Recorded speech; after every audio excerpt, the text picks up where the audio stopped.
creators. What really happens when you choose your next thought intentionally? Tonight, you're going to meet a young man named Eric. Eric has a good relationship with his mother, but recently, during a small argument, she said something that stayed with him. She said, "You never have my back." Maybe she said it out of frustration or maybe to influence his behavior. Either way, the moment passed, but the feeling stayed. Sometimes it's not the biggest wounds that weigh us down. It's the small sentences that quietly follow afterward, the lingering thought, the replay, the cutting sensation in your ribs that maybe there's something wrong with you after all.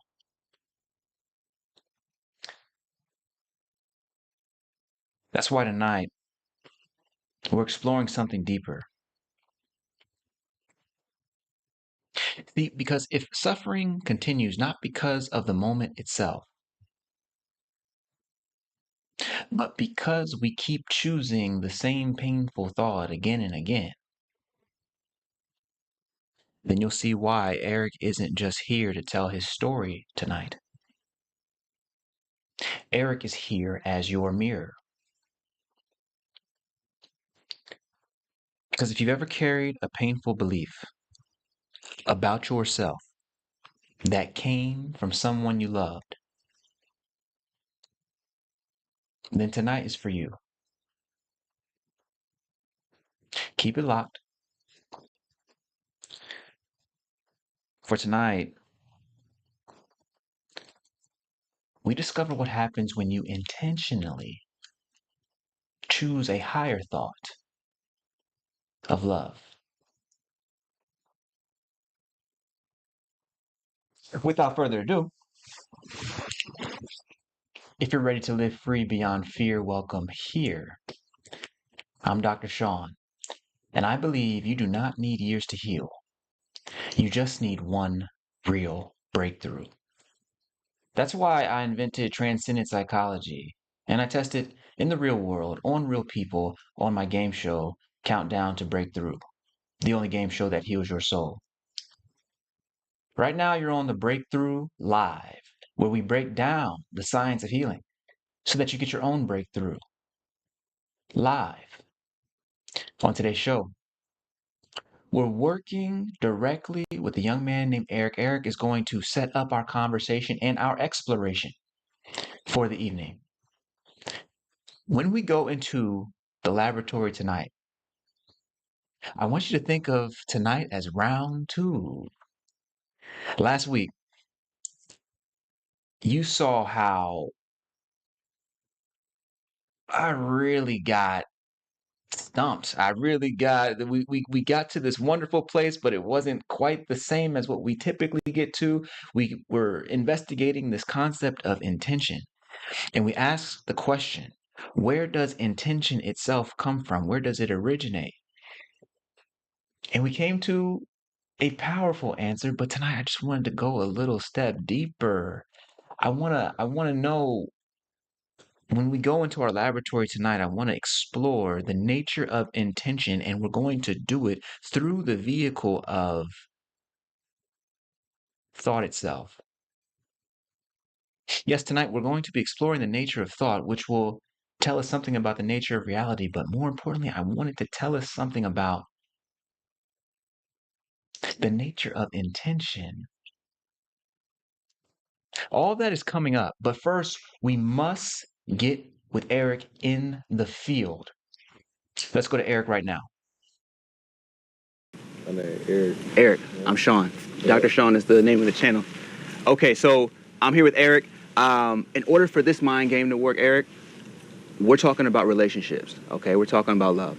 And so for this mind game to work, I need you to think about somebody who is who's giving you an issue. It could be a small issue, a big issue, but you're in a relationship with them. Someone in your life right now who has challenged you in the last, let's call it a week.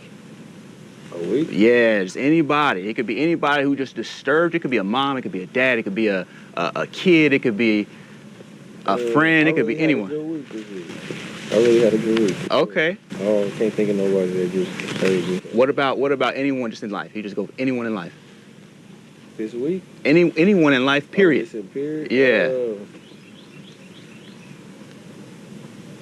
All right. Okay, you got him? Mm-hmm. Okay. So this person, you know, who did you think of? What did I think? Yeah, you could just say friend or somebody. Mom. Okay. Okay. Oh, your mom's boy. All right, Eric. Okay. I know, and that's exactly what we want to handle today. Okay, so you're right now you're thinking about your mother. Just think about that last moment. Go back to that moment where she said something, just a little something, just to kind of disturb you a little bit, perturb you a little bit. Just one thing. She might have said, I'll be damn, man. Oh, I'll try not to let her disturb me. yeah, but I'm saying, like when it, you almost have to filter that. Like, what is that moment? What thing? Yeah. She told you to go to the grocery store. You picked up the wrong, whatever. It could be anything. All right, yeah. All right. Okay, so, what was that moment? She said I won't be having her back. Okay. You know what I mean? Okay, that's real. No, we're gonna honor that. So she says you don't be having my back. Okay, excellent. Yeah. And so let's go ahead and, because I want to work with that moment, because when she says that, it's like you know that you love your mom. No, for sure. And you know what I'm saying? And she knows that too, but like, but so when you hear that, it almost feels like a slap in the face. Like, what you mean though? No, he's just trying to manipulate the situation. That's how I'm doing. Right. You get what I'm saying? Yes. Okay, so let's work with that. Here we go. Let's put 7 minutes on the clock right now. Here's what I'm saying. You have your mom's image in your mind right now. Just let me know when you can pull her up. Yeah. Okay, excellent. Right now, I want you to imagine, just put your hands up like this. I know, just right here at the heart level, just a little up, yeah. Okay, so I want you to imagine that you have a ball of white light, and that this white light is love itself. Let me know when you get it. Just fill your palm up with a ball of white light, and let it be love itself. All right, that's good. Ooh, okay. Right, Excellent. Now see your mother in your mind's eye. Okay. And at this point, I want you to send that ball of love light into your mother's chest. See it go from your hands into her chest. Let me know when you got it. Hey, what the hell is this? Let me know when you got it. Just go. Send it straight to her. Just send it to her. Excellent. Now, watch her actually feel it. Watch her receive it, and she's smiling right now. She can feel just how much love you just sent to her. Okay, so she's incredibly happy right now. She's feeling good. Oh, her shoulders are relaxing. Absolutely. We'll get to that in a minute. We'll get to that in a minute. Yes. Okay. So stay with me. So she's feeling good right now. Yeah. What I want you to do is notice how you feel. And then I want you to say these words to her. You are growing more and more beautiful every day in every way. Just say those words out loud. You are growing more and more beautiful every day in every way. You could even repeat after me. All right, he's growing more and more beautiful every day in every way. Yes. All right. She's growing more and more beautiful every day in every way. Okay. And so right now I want you to notice watch her, see her, how she's feeling as she receives this love, but then notice how you feel. Let me know when you've done it. Just observe yourself. I'm good. Excellent. Now, at this point, just say thank you for this moment and for your capacity to do this exercise, and for your mother, say thank you for her. And we'll come right back to this actual moment here where you and I are. And so my question is this: how did you feel when you were sending love to your mother, regardless of whatever she was saying? What is that? Oh, I really don't be tripping like I told you. I had a Okay. good week. Even this week, I just got through phone my mama earlier this morning. So Okay. it's like I've been having a good week. You know what Excellent. I'm saying? Excellent. Excellent. So, my question is, what if actually sending her love in this moment actually changes how she feels in this moment? What if we lived in a reality where you sending her love right now actually changes how she feels right now? I think when she said what she said, like I said, she didn't mean that. She was just trying to manipulate the situation. You Okay. know what I'm saying? Okay. So I think even in her mind and her heart that she already knows what's up with it. You So, get what I'm saying? yes. Yes. So, do you feel like if you're sending love to this person, is it easier or is it harder to let go? Is it, you know what I'm saying? Like No, you like said it up and it's easier for sure. For sure. yeah, yeah. For sure. I believe that. I believe that. Like I believe that, every action has a reaction. So you want like something positive. You want like be positive, send love, treat them how you want to be treated. Yes, yes, So I yes. believe that for sure. And even if what if it were the case that when you do it, they change right now. In this time, she's not talking, she's not here right now. Yeah. But if she feels it, she's like, oh, I'm having a good day for some reason, an Yeah. extra good day. Yeah. You know what I'm saying? Like, would that be wild? Would that be wild to you? If you had that power to be able to do that? No, for sure. Yeah, For and sure. so that's really what this game is about, is just putting people back in touch with that. Because you notice one thing, that no one can stop you from sending love to them, Yeah. right? Would you Yeah, say for that? sure. Yeah. So which means Yeah. that power is always there. Yep, I always be saying like, don't treat people, don't treat people.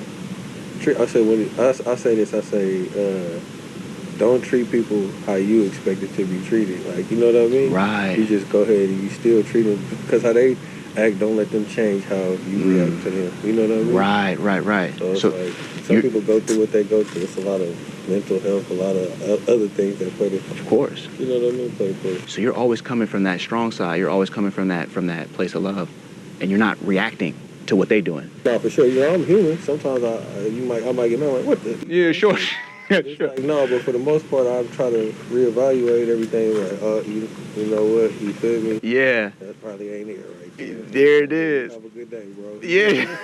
And when you do feel a little angry or perturbed, do you think you'll be able to come back and send love to that? Send No, love for to that sure, feeling? for Yeah. sure. Be like, man, I don't have no issue.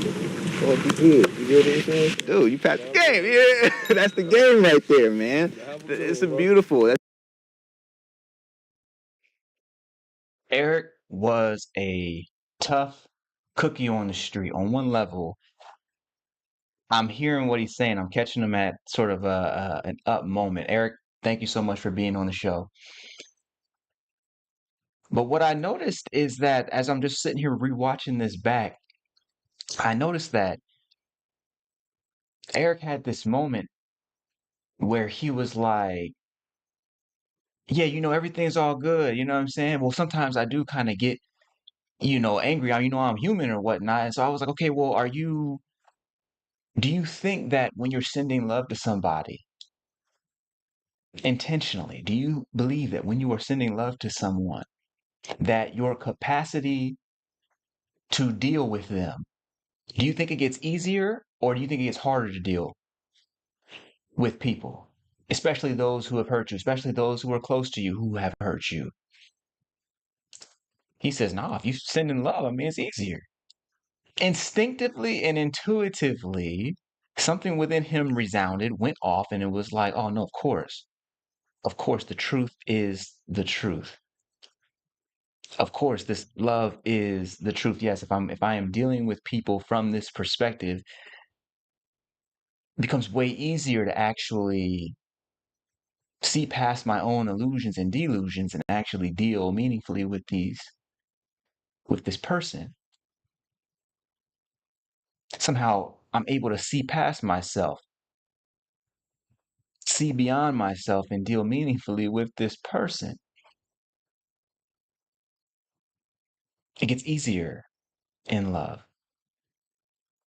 And the ability to run up on somebody random on the street and have them come to this recognition.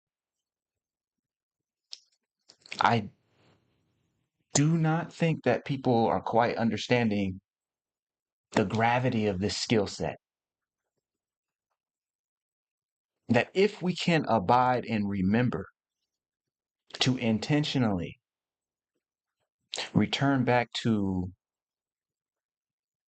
this thought of love, even when we are dealing with our thoughts of what someone said to us or something that perturbed us in the past, whatever the case is, and we're able to put our intentionality on love itself, all of a sudden it gets a lot easier to deal with what would have had us otherwise spinning out of control over. And so when I'm looking back at Eric, and I'm just thinking like, how common is this wisdom? That like once you sense it, once you feel it, once you've sent the white ball of love light, once you've been able to say, you know what, you're growing more and more beautiful every day in every way, there is that recognition that somehow dealing lovingly with you allows me to experience peace with me. Somehow dealing lovingly with you allows me to experience peace with me, regardless of what you've done, regardless of the relationship. But in order to get to that point, it was important to just make sure that we took a moment to one surface, give me somebody who takes you off. Then we have to kind of hunt for it, you know what I'm saying? Because when you're running up on people on the street, and people are guarded, people are trying to, you know what I'm saying? Like no one's looking forward to being exposed on camera, right? You know what I'm saying? Like no one's looking forward to it. So you're having to deal with all of these subtle energies. You're trying to get people to open up. So I'm trying to get Eric to open up. Okay, well look, you can't tell me about somebody who disrespected you or in the last week, but like what about in life ever?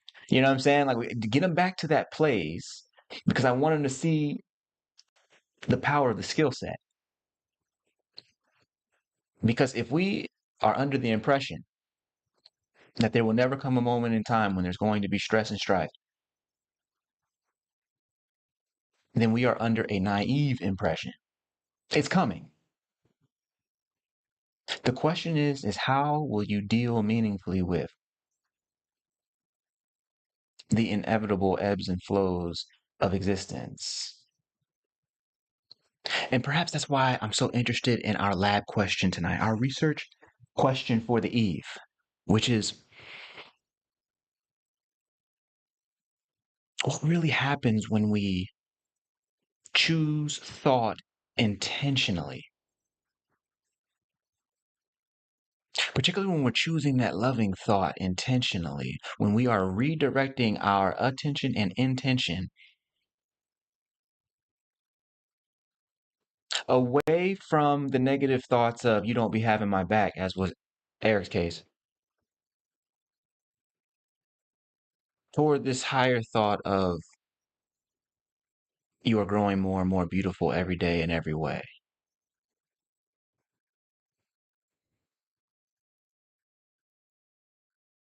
Switching the thought from you don't be having my back, you don't be having my back, to you are growing more and more beautiful every day in every way. Both thoughts are happening inside of Eric.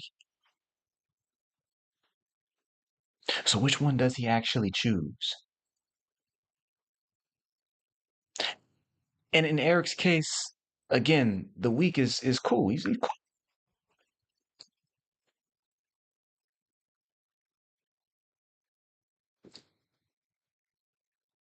But again, it's what happens when things aren't going well, when things aren't cool, when that same relationship becomes stressed as you go through the ups and downs of relationships with parents, relationships with spouses, relationship with kids. It does this for everybody, right? So what sounds like a small little idea today can become an open wound tomorrow. And so it's like, well, I want to train my mind, my heart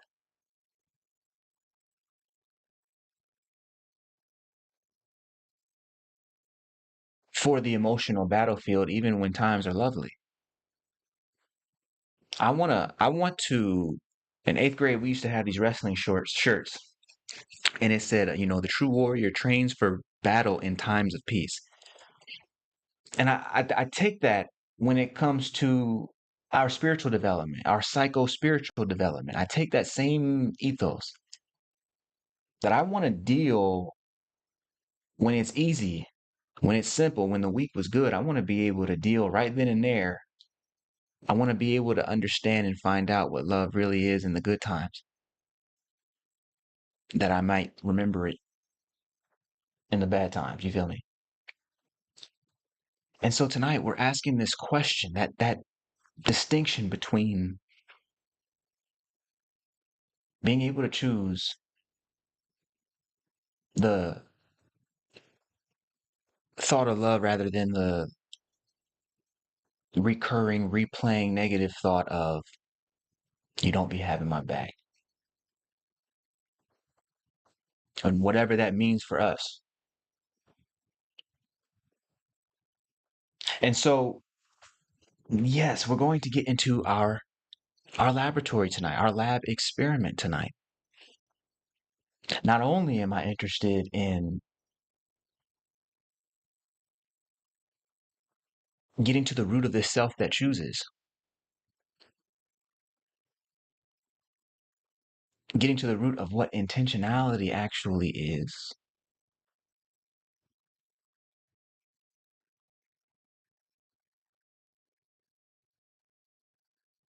I'm interested also in understanding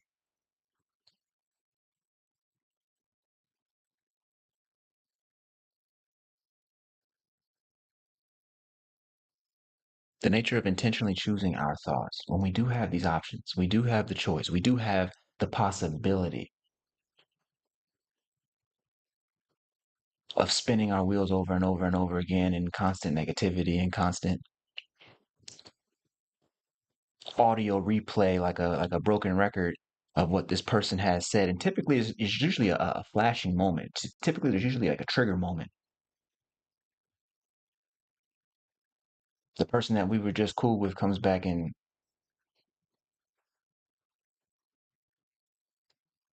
says they need to borrow money, and they're never going to repay it. You know what I'm saying? Like, whatever the case is, whatever that little trigger point is for you. Once that trigger is hit, the audio starts, and we start hearing them replay things, say things to us from years and years and years ago.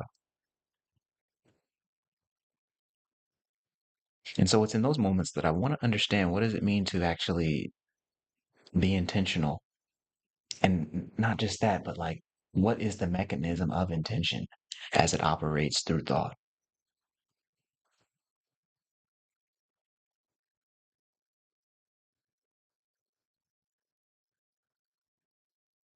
So yeah, we got some work to do tonight.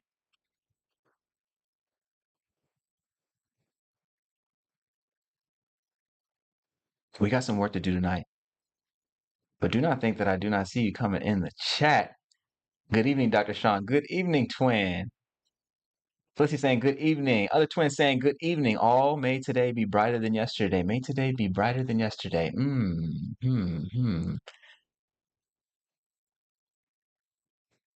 It's like, maybe we find the source of all of that which illumines all. You dig what I'm saying? I wanna find that tonight.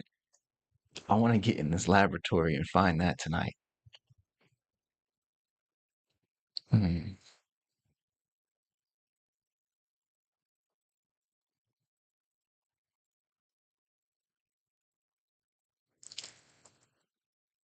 Because last week had me feeling a certain kind of way. It was still a beautiful evening, but it was just a different kind of evening. I'm wanting to know if tonight we can do something that takes us just a little bit deeper into that confusion. What I'm learning to do in my life today is sit in the mystery, sit in the uncertainty. I like it when things are clear, clean cut, when I can have a principle, a pattern, a path every single night, a clear lesson. I love giving value. I love being of service. I love turning this love expression into something that's actually practical for you. But at this stage in my life, I'm learning how to surrender to the uncertainty, how to deal with the uncertainty,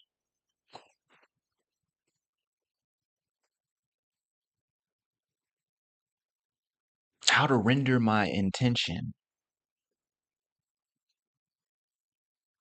how to submit my intention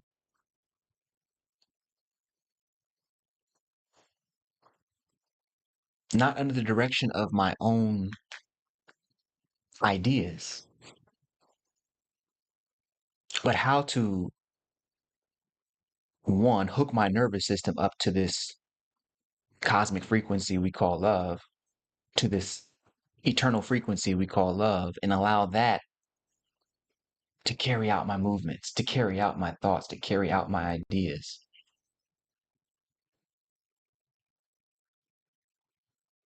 And in the process, I learn a little bit more about what intention even is, about what attention even is, about what awareness even is.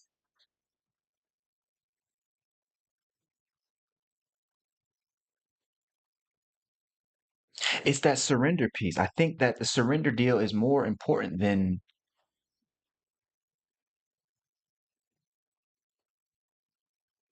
the make it happen deal, even than the manifesting deal. Like, trying to manifest a new car or a new house or a new relationship or a new whatever.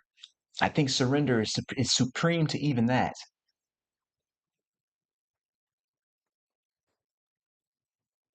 That given that whatever we get, we must give back.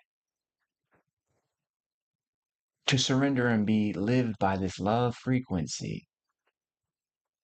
That's where life is guiding me. That's where God is guiding me. When I say God, I don't mean a guy in the sky. I mean supreme nature.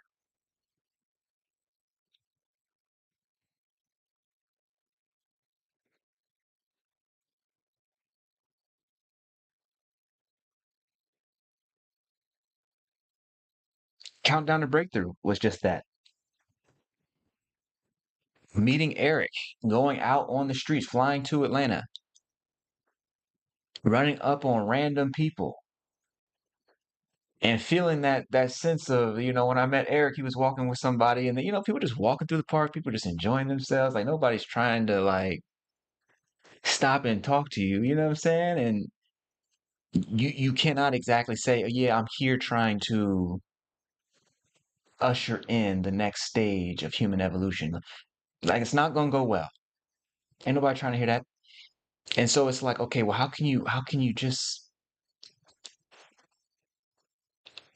you surrender to this moment and trust that whatever needs to come out of it is going to come out of it?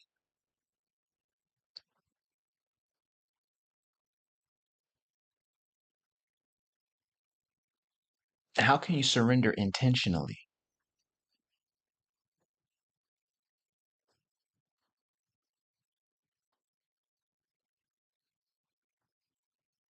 How to surrender intentionally?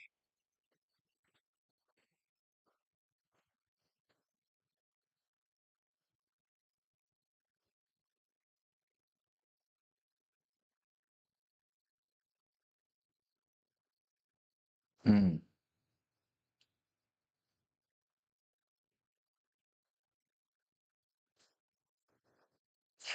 Folks, I'm ready for the lab. I'm ready for the laboratory tonight. When we go into the lab, we're exploring how intention interrelates with thought itself.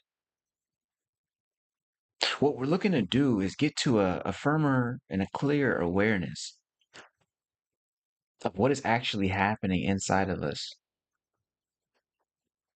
when we choose a thought, when we create an intention. I want to know those two steps. I want to understand them. I want to see them. I want to observe them within myself.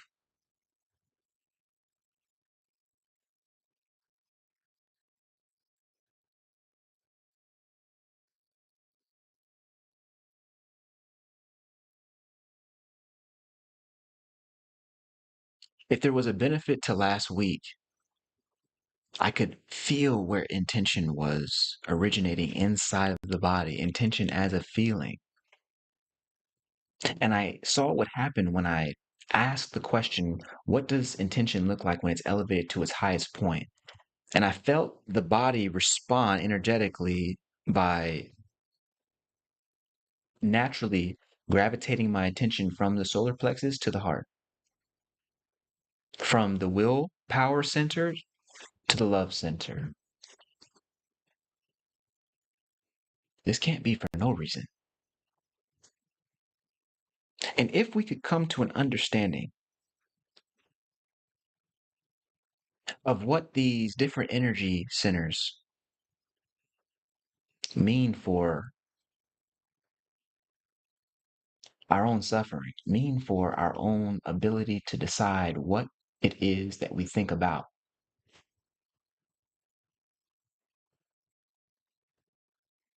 And yes, our ability to even surrender thought completely.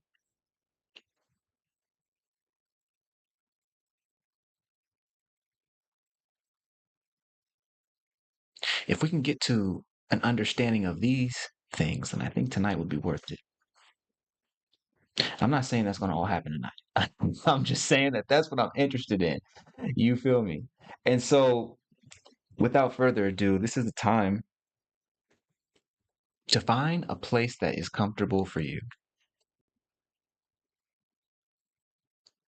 If you are standing, you are standing shoulder width apart. Imagining a invisible string stretching from the ceiling and attaching to the crown of your head. This invisible string is holding your entire body up all by itself. What this visualization does is it helps straighten your back, which allows for optimal oxygenation, circulation, and energy flow.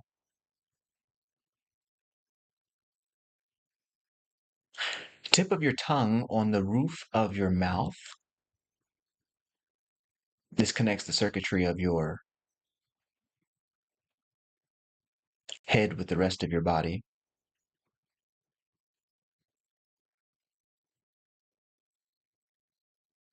as is often practiced in Taoist traditions. If you are standing, if you are sitting, that string still comes from the top, still attaches into the crown of your head from the ceiling and is holding your entire body up all by itself, straightening your spine,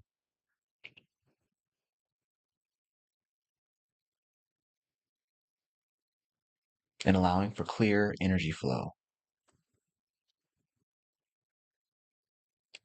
If you are laying down, you are laying down flat on your back with your chin slightly elevated, keeping your back straight.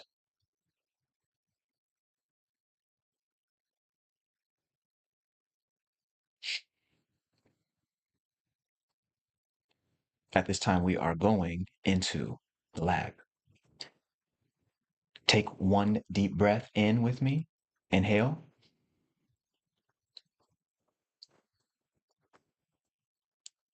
Exhale.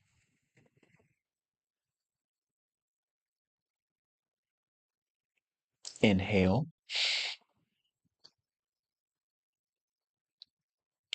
Exhale.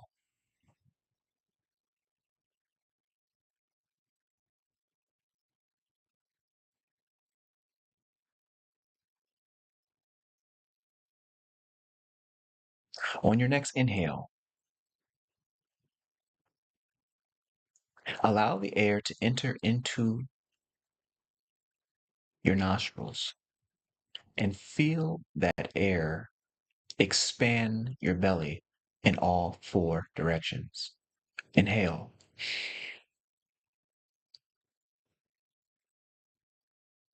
Hold your inhale.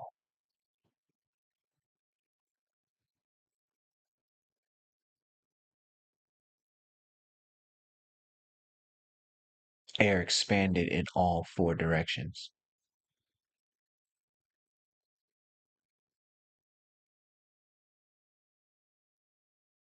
Exhale. The belly returns to normal.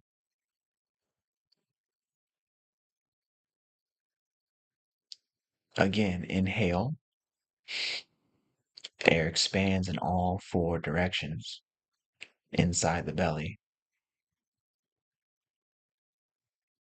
Hold your inhale.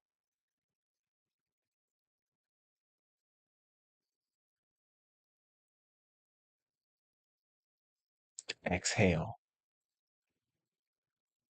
The belly returns to normal.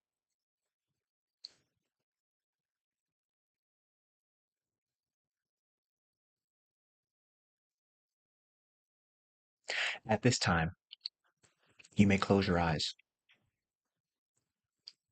and become aware of the darkness behind your eyes.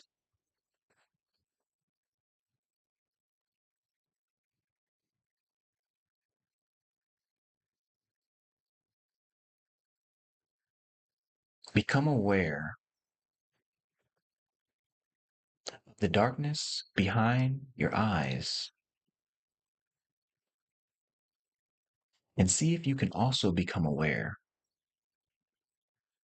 of your entire body all at once.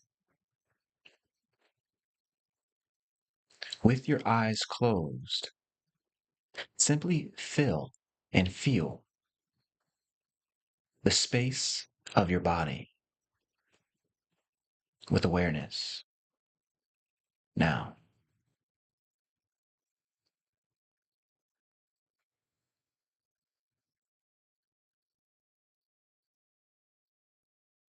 beginning from the darkness behind your eyes, scan with your awareness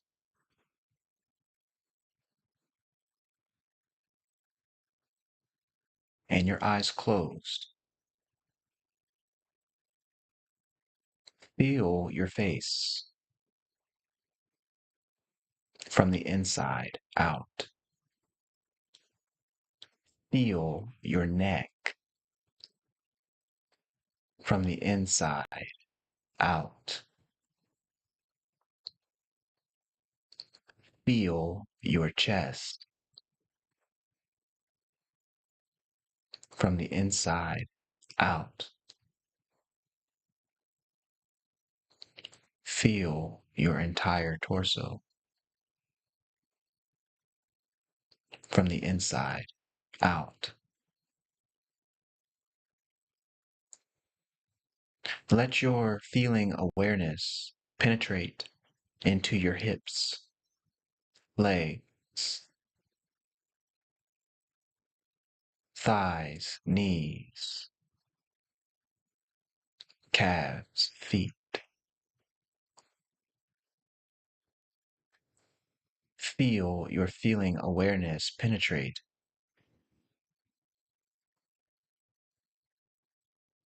into the space inside your shoulders, arms, forearms, wrists, and hands. It is as if all of the inner space of your body is its own universe.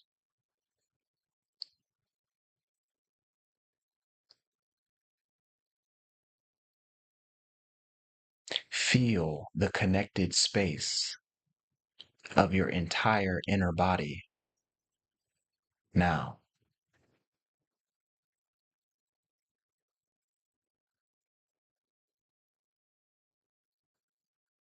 Simply abide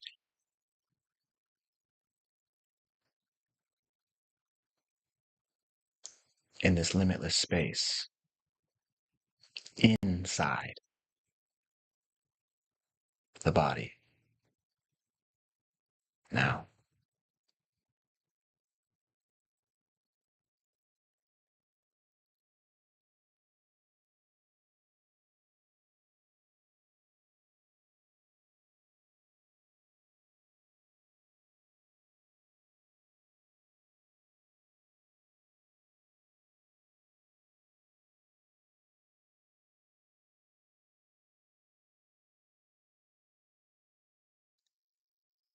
notice how this space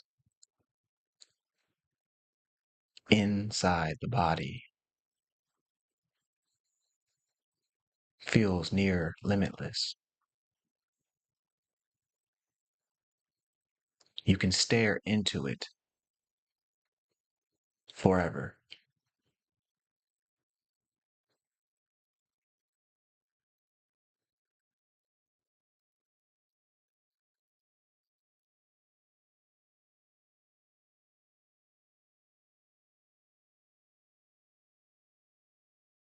Feel the depth of your own inner space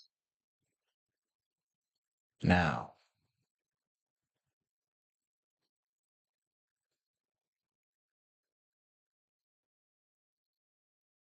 Abide in this now.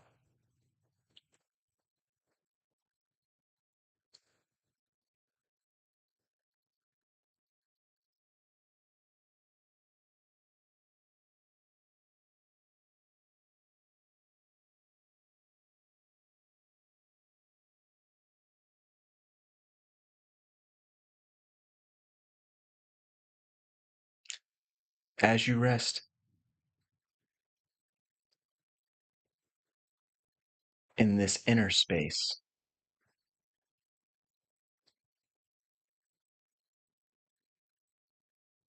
of your own body,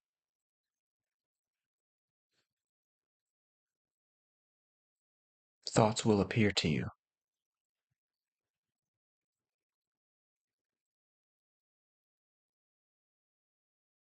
Allow all thoughts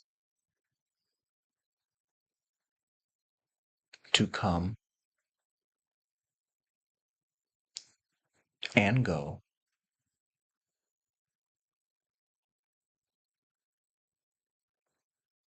as if they were clouds passing through the sky.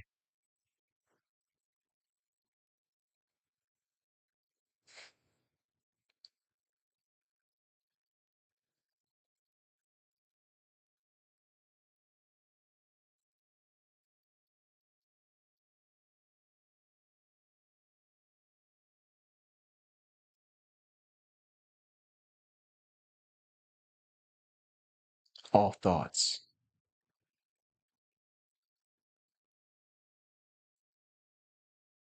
are observed, simply coming and going, drifting across the field of your mind like clouds through the sky.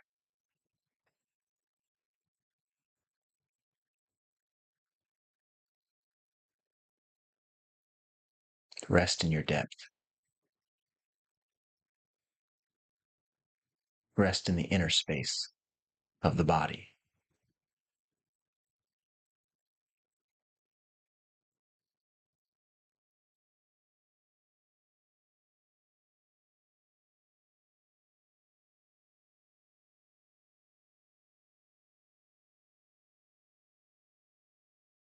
Seeing nothing but the darkness behind your eyes.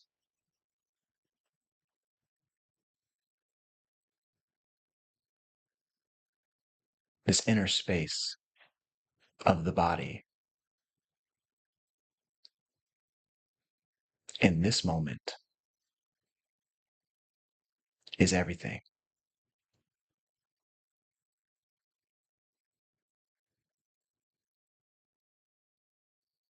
Abide in this.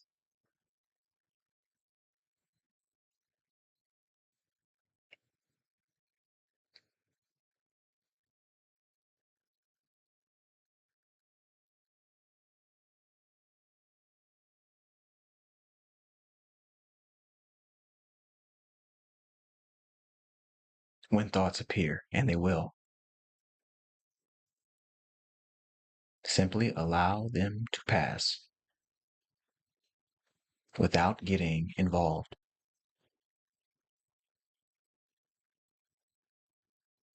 These thoughts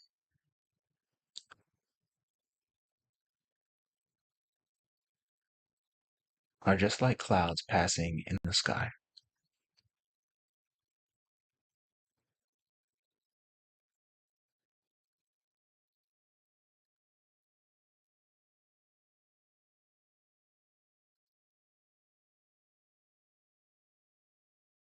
From this state of open possibility,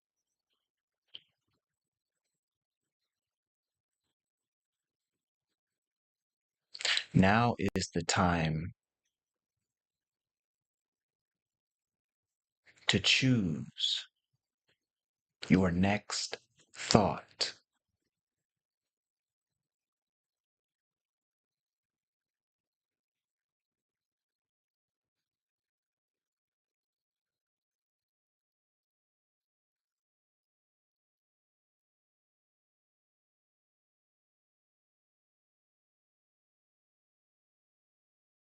At this time,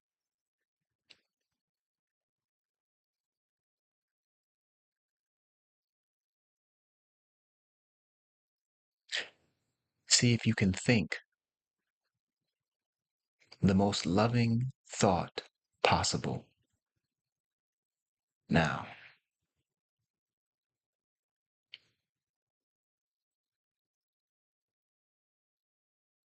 In your mind's eye,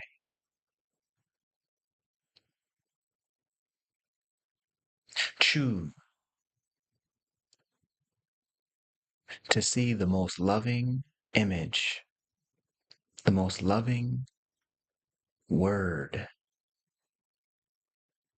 the most loving thought you can possibly summon.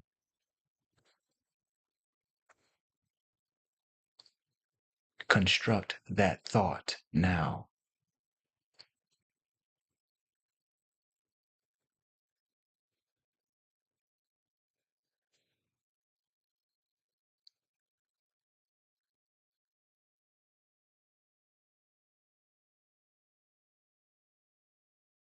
Do you have it?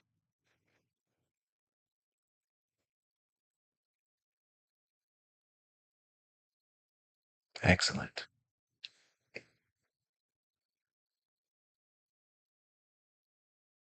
Hold this loving thought in your mind's eye.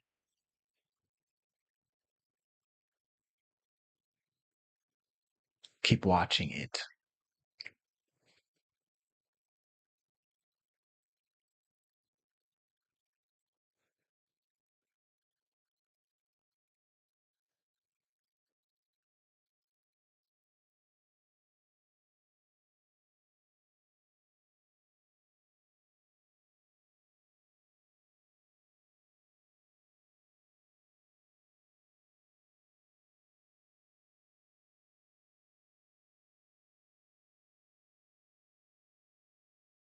Notice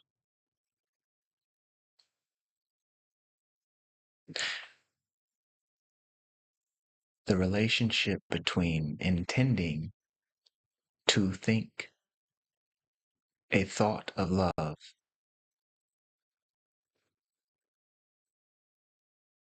and the actual thought that appeared to you. Now,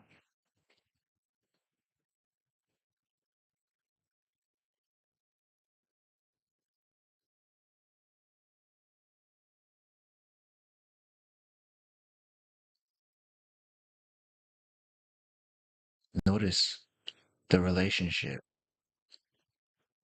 between your intention to choose a thought of love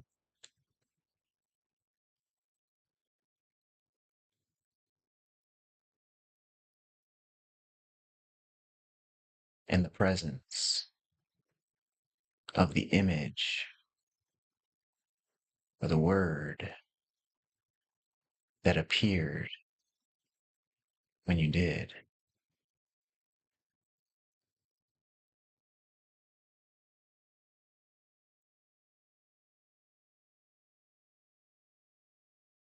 Simply witness.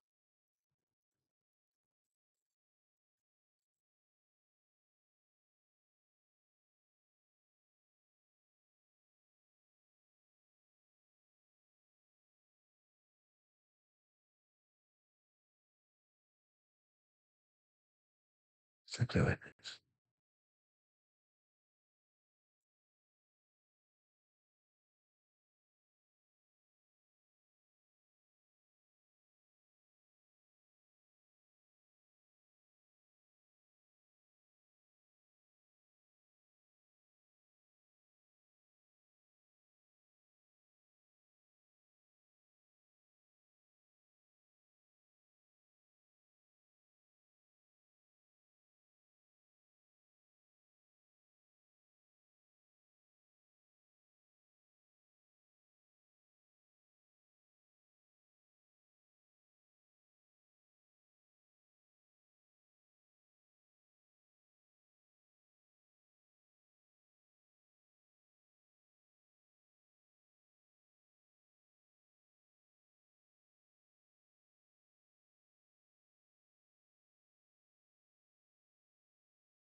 Take one deep breath in with me. Inhale.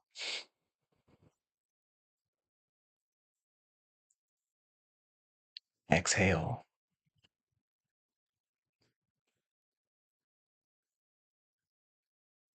Inhale. Exhale.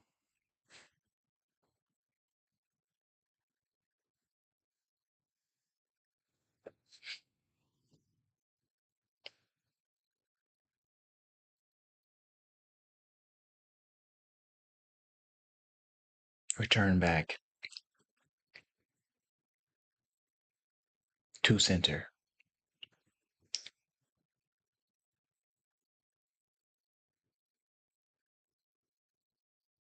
And when you're ready, you may open your eyes.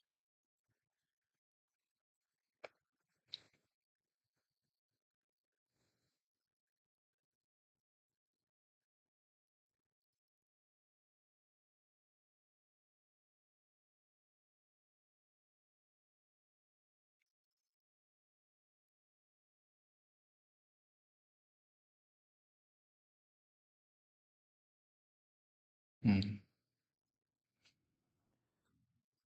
Ooh.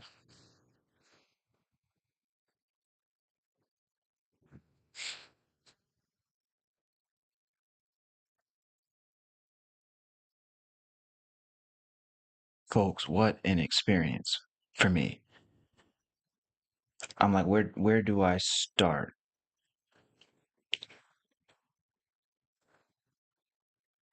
I almost feel like I need to write some stuff down. Like, I want to know how your experience with that exercise was, because for me,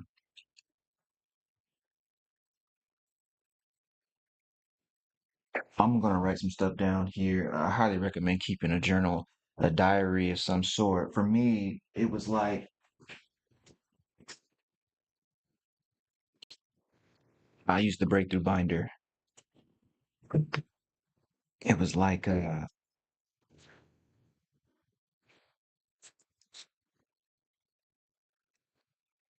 saw a relationship between intention and the thought of love,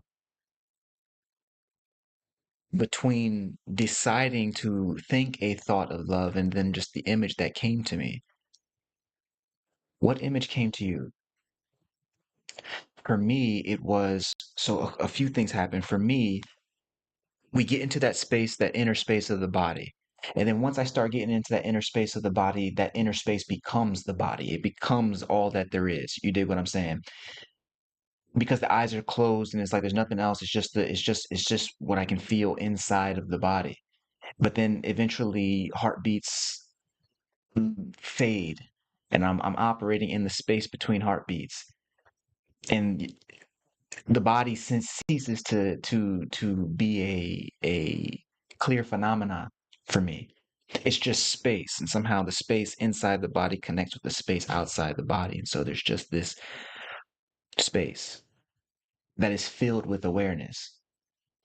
Out of that came the notion of intention and saying, okay, the thoughts that appear to me when I'm simply abiding in that infinite space within the body, those thoughts could be random. Just thoughts, whatever random stuff that's going on through the day, random stuff about, okay, is my back hurting right now? Like they're just random thoughts. But when I allow those thoughts to pass, like clouds passing through the sky, I see that the opportunity to be intentional presents itself. So now I'm saying, okay, well, I've got this intentionality and we're going to intend so in other words, we have all these random thoughts, but now we're going to intentionally choose our next thought and we're going to make it love itself. So what I saw is that I put the intention on love and then love gives me the image. I saw I'm like writing this down for me, you know what I'm saying? I put the intention on love, on the feeling of love, on the frequency of love, and love gave me an image. Like it is not as if I did not open a Canva in my mind and start picking out elements. Canva is, I don't know, people, if y'all creators, you know what I'm saying? Like, Canva is like a software where you make stuff, you make flyers, you make stuff, you know what I'm saying? And so when you do that, you typically have a menu of images, a menu of fonts and letters and things that you put together one by one in order to create an image. That did not happen.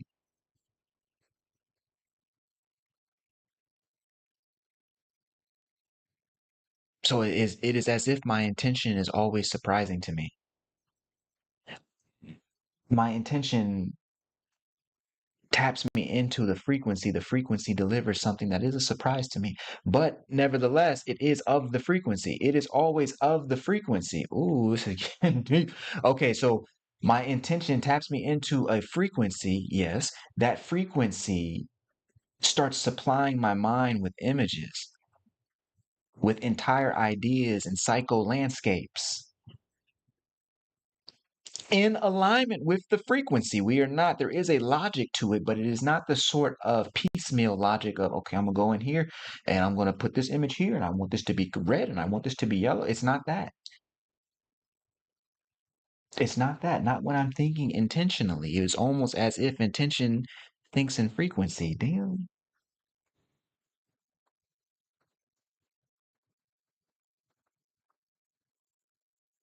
Okay. It's like intention thinks in frequency. You know the image that came to me? I mean, I could tell y'all this because y'all gonna already know because y'all were there with me the night that I was telling this for the first time. But remember that night I accidentally took all those drugs? What was it, Felicity? It was a bunch of THC, but I thought it was I thought it was I thought it was CBD. I thought it was like CBD gummies. They weren't gummies. And it wasn't CBD, you know what I'm saying? It was something else. And so um I ended up taking 150, 125 milligrams of THC, something like this, something like this, right? And if you don't smoke marijuana, if you don't do any of that, you don't have tolerance. So my mind was gone. Typically, people go to sleep. I did not. I was up and I was experiencing all of these different mind states. And just to keep the story short,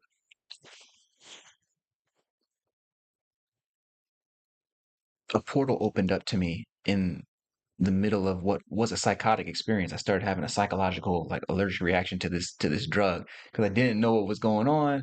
And then my nervous system is very sensitive to, differences in form and energy and thought. You dig what I'm saying? And so just having all of this and substances, you dig what I'm saying? So having all of this foreign substance in my body, it was like, oh man, I was going crazy. But it opened a portal for me. And through that portal, I got to see the value of love itself. Because all of the techniques and all of the kits and all of the things that I had developed up to that point, none of it worked in the middle of a psychotic experience. The only thing that worked was remembering God. When I say God, I'm talking about love. I'm talking about universal oneness. I'm talking about fundamental reality. I'm talking about supreme nature. But that is felt as love, the love that you know. You dig what I'm saying? So I call it love because I know everyone knows it.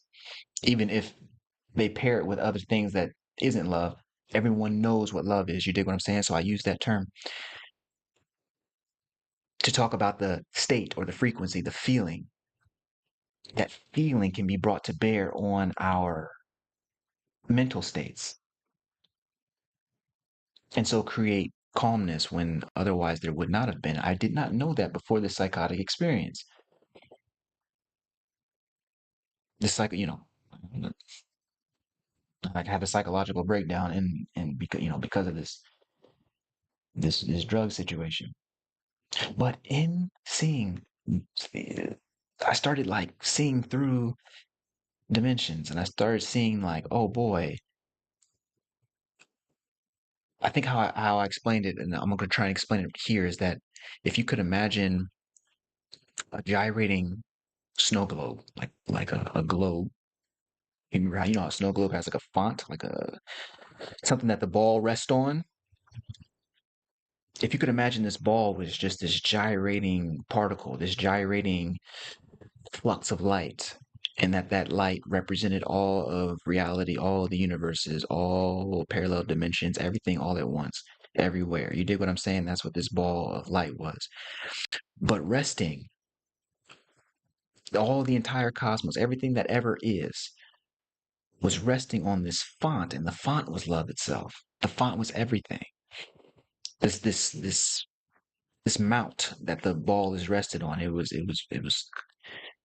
love itself. And so that gyrating ball came to represent to me it is not merely that reality is separate from love and happens just to rest upon it. It's that reality is a manifestation of this greater source of love, this greater foundation. You dig what I'm saying? So there's not really a distinction between the ball of light and the mount that it's resting on. If you can understand this as a graphic image, I'm just painting a graphic metaphor. What I saw when I was in this psychotic state, when I was returning to love within a psychotic experience. And that ball, that gyrating light that represents all cosmic potentialities, represents everything that is ever going to exist or ever will exist or ever has existed. You dig what I'm saying? Every single thing represented in that ball of light, all of it being supported and made up of by love. You dig what I'm saying? So anytime I see that image, when I put my intention back on love, just in our experiment tonight,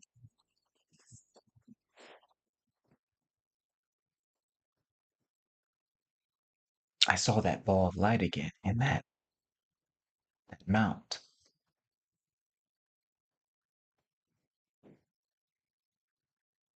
that cosmic inevitability,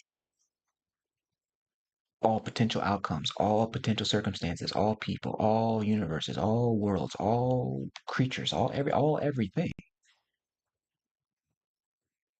pulsating as this light. And I've seen it many times since, but now I hadn't thought of it in a long time. But when I put my intention on love, I didn't think about a person. I thought about a graphic representation of the frequency itself, what the frequency of love would look like. Because love is all, it would look like all. It's inconceivable to the human mind. The best I can do is say that it looks like a light show. How else would we be able to fathom all things? But nevertheless, that is what I saw, and I didn't choose to see it. I wasn't. I don't. It's not. I haven't thought of that maybe in a year or so. The actual image, the actual graphic image. But yet, when I set my intention on thinking the thought of highest love possible, that image came to me. That graphic representation of reality came to me, which says something about the nature of intentionality.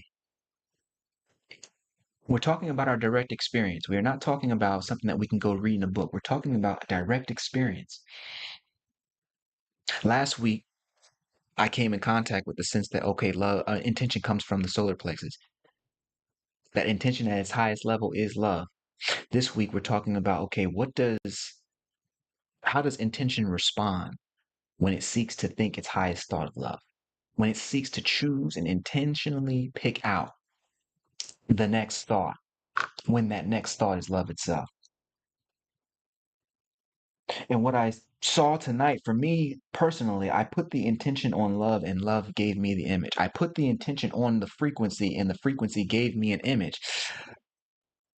Consider what I'm saying. It would mean that in moments when we are spinning our wheels and overthinking and fear, we are not being skillful with our own intention. You put your intention on fear, fear will summon the image. It'll be stuff that you're not even thinking about. You dig what I'm saying? Stuff that you couldn't have planned for, stuff that you wouldn't even have put on the bingo card. It'll come out the woodwork. Why? Because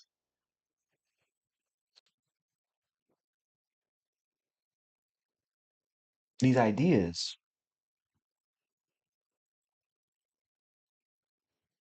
they're connected with something beyond our current formulation of neuropsychology. We tend to think of the mind as something that happens within an individual rather than the mind as a nexus, a node on a larger cosmic grid,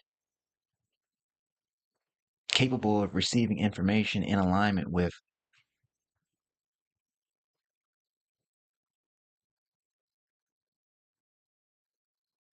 the wavelength or the frequency that that node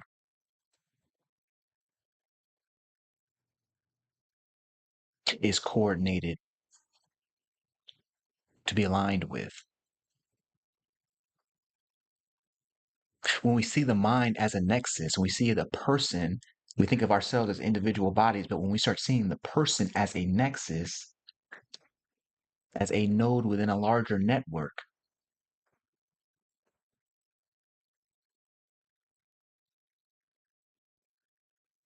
with the capacity to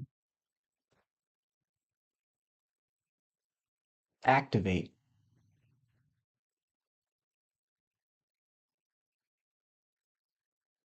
in alignment with a certain wavelength, with a certain, we call it a vibration or a certain frequency, a certain mood.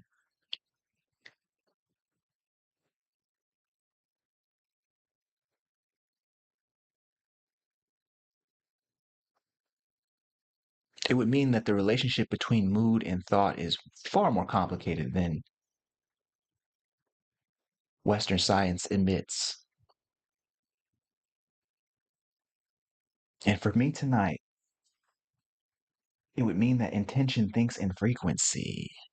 Intention responds to frequency, yes, but like it thinks in frequency. When I'm saying like I put the intention on love and love gave me the image. I did not piecemeal or put together the image, it gave me the image. It came out of nowhere. I'm shocked, frankly. So when I say I intend,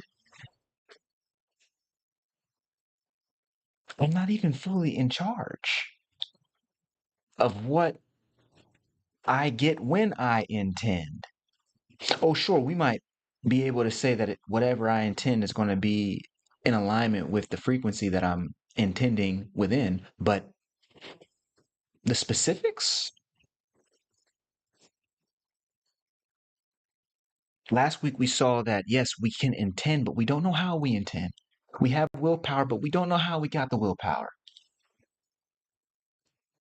We have willpower, but we don't know how we will.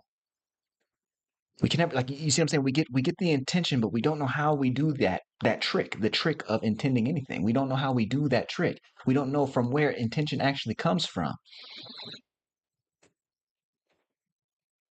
We can feel it inside of the body map if we're sensitive.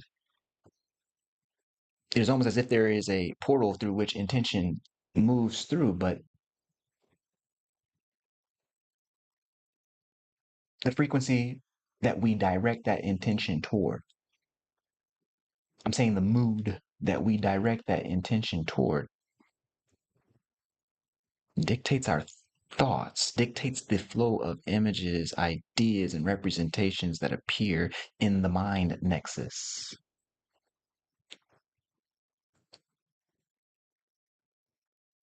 This is what I'm seeing tonight. Just in my own experience, this is what I'm seeing. Twin saying like a phototron.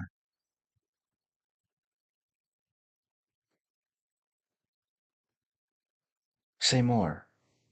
Felicity saying 125 milligrams of Delta 8. That's what it was. 125 milligrams of Delta 8. I still don't know what that means. All I know is what I was freaking out, ready to take off all my clothes, you know what I'm saying? Run down the street like Smokey, you know what I'm saying? Like I was tweaking. I was tweaking. But in the tweak, there was something that was saying,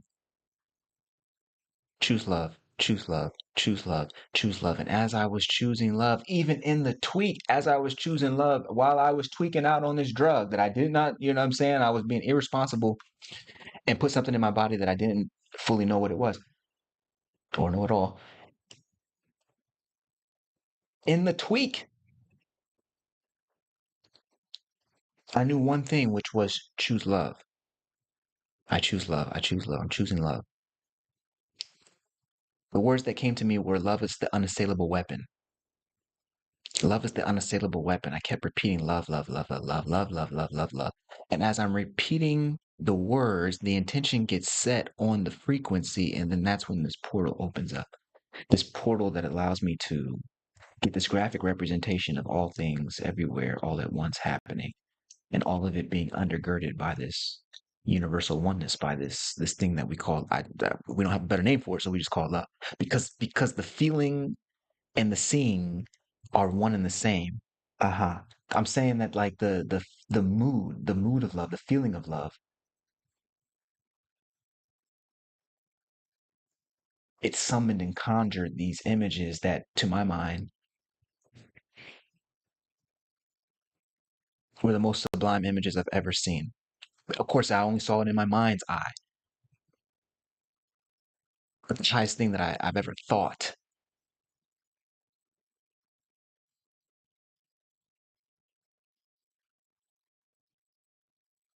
Okay. Number one, tonight, I put the intention on love, and love gave me an image. I put the intention on love, and love gave me a picture. I put the intention on love, and love gave me the thought. Our research question for the night is, what really happens when we choose our thoughts intentionally? What I'm seeing is that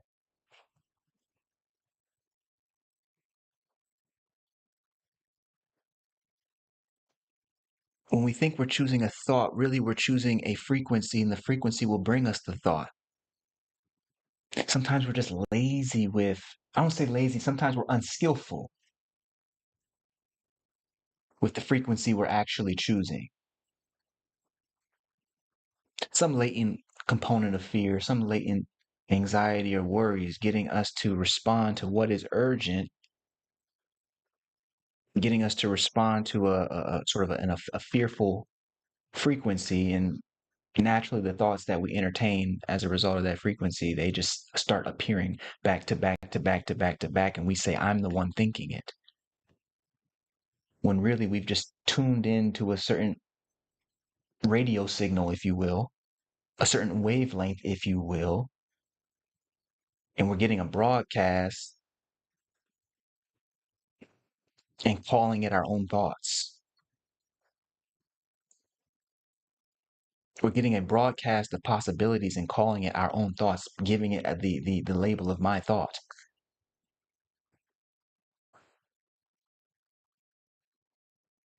Mm. Okay, let's go. It's time for the breakthrough board. We back. Okay, here we go. It's time for the breakthrough board. It's time for the breakthrough board. All right. Let me see.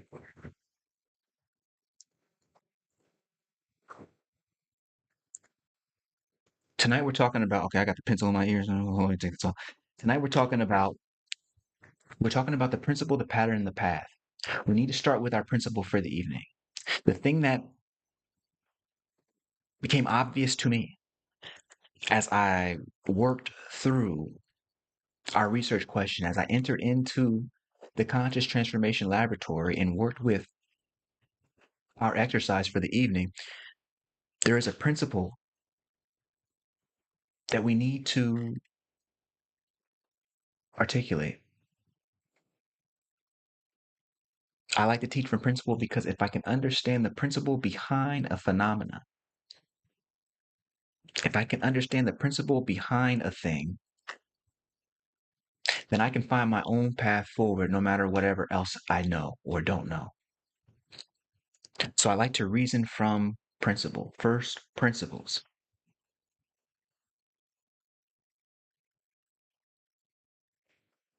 Ooh. And so tonight, in order to find the principles, I do not prepare these beforehand, not anymore. I haven't in some months. So in order to find the principle, we have to continue to look within to discover the principle of tonight.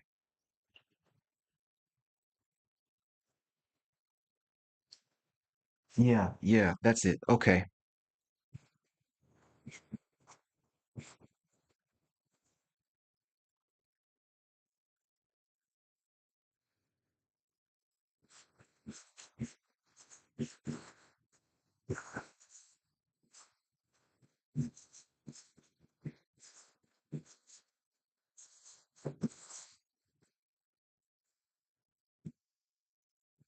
Okay.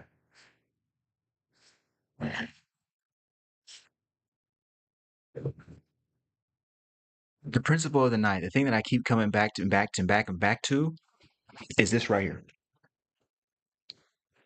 That intention itself, it thinks in frequency. In other words, when we are saying that we intend something, we intend to think, we intend to plan, we intend to whatever it is, we're actually not, when we say we intend to think in and of itself, we're not choosing a thought. Our intention chooses a frequency. That frequency then begets the thought. It supplies the thought. It brings us, conjures the images, the ideas, the words, the statements, everything that we would otherwise say we are doing. I'm the one responsible for this. And it is true that I am the one responsible, but I'm the one responsible for choosing the frequency, for intending the appropriate frequency. So what happens if I were to get busy trying to solve a problem that I felt was urgent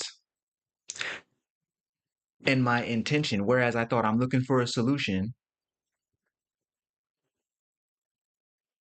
my intention was not set on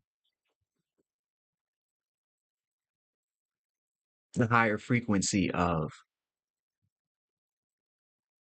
open possibility, the higher frequency of, we could just call it clarity. Instead, my intention is focused on avoiding a problem.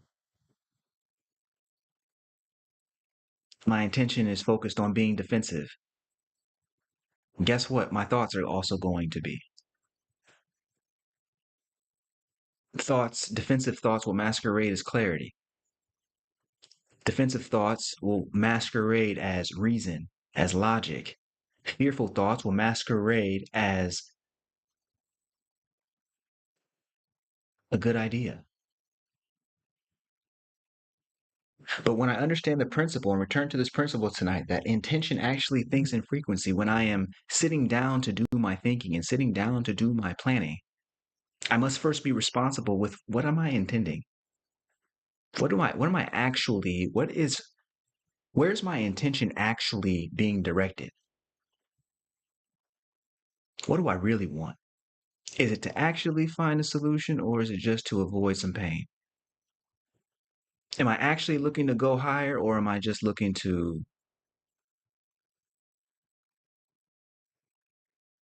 temporarily absolve myself of discomfort?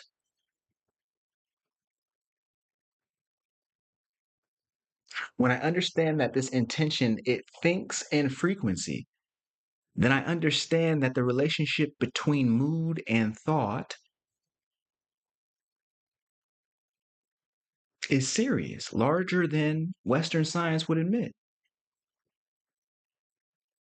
That my intention is better directed at a mood. The mood will allow me to think thoughts in alignment with that mood. When I say mood, I'm just talking about frequency. I'm talking about vibration. I'm talking about the feeling, the state of being.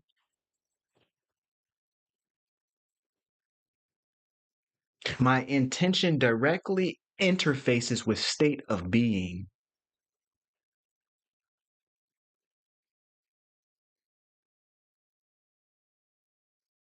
Here's what I'm saying. I just explained how when I put my intention on love, that image came to me.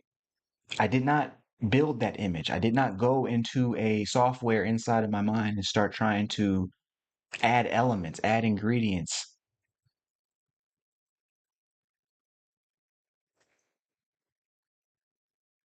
The intention was on love, and love gave me the thought. But then something else happened. As we sat in that image, and I sat there staring at that image, it felt like the front of my face came off. See, let me explain this.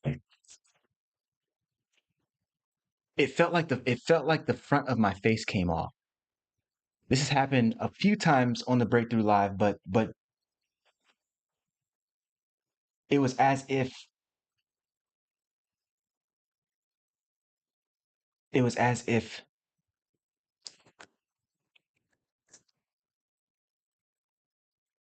it was as if my entire being was staring directly into eternity. But that eternity was represented as a feeling, as a Imagine if you could just feel all the space that existed ever,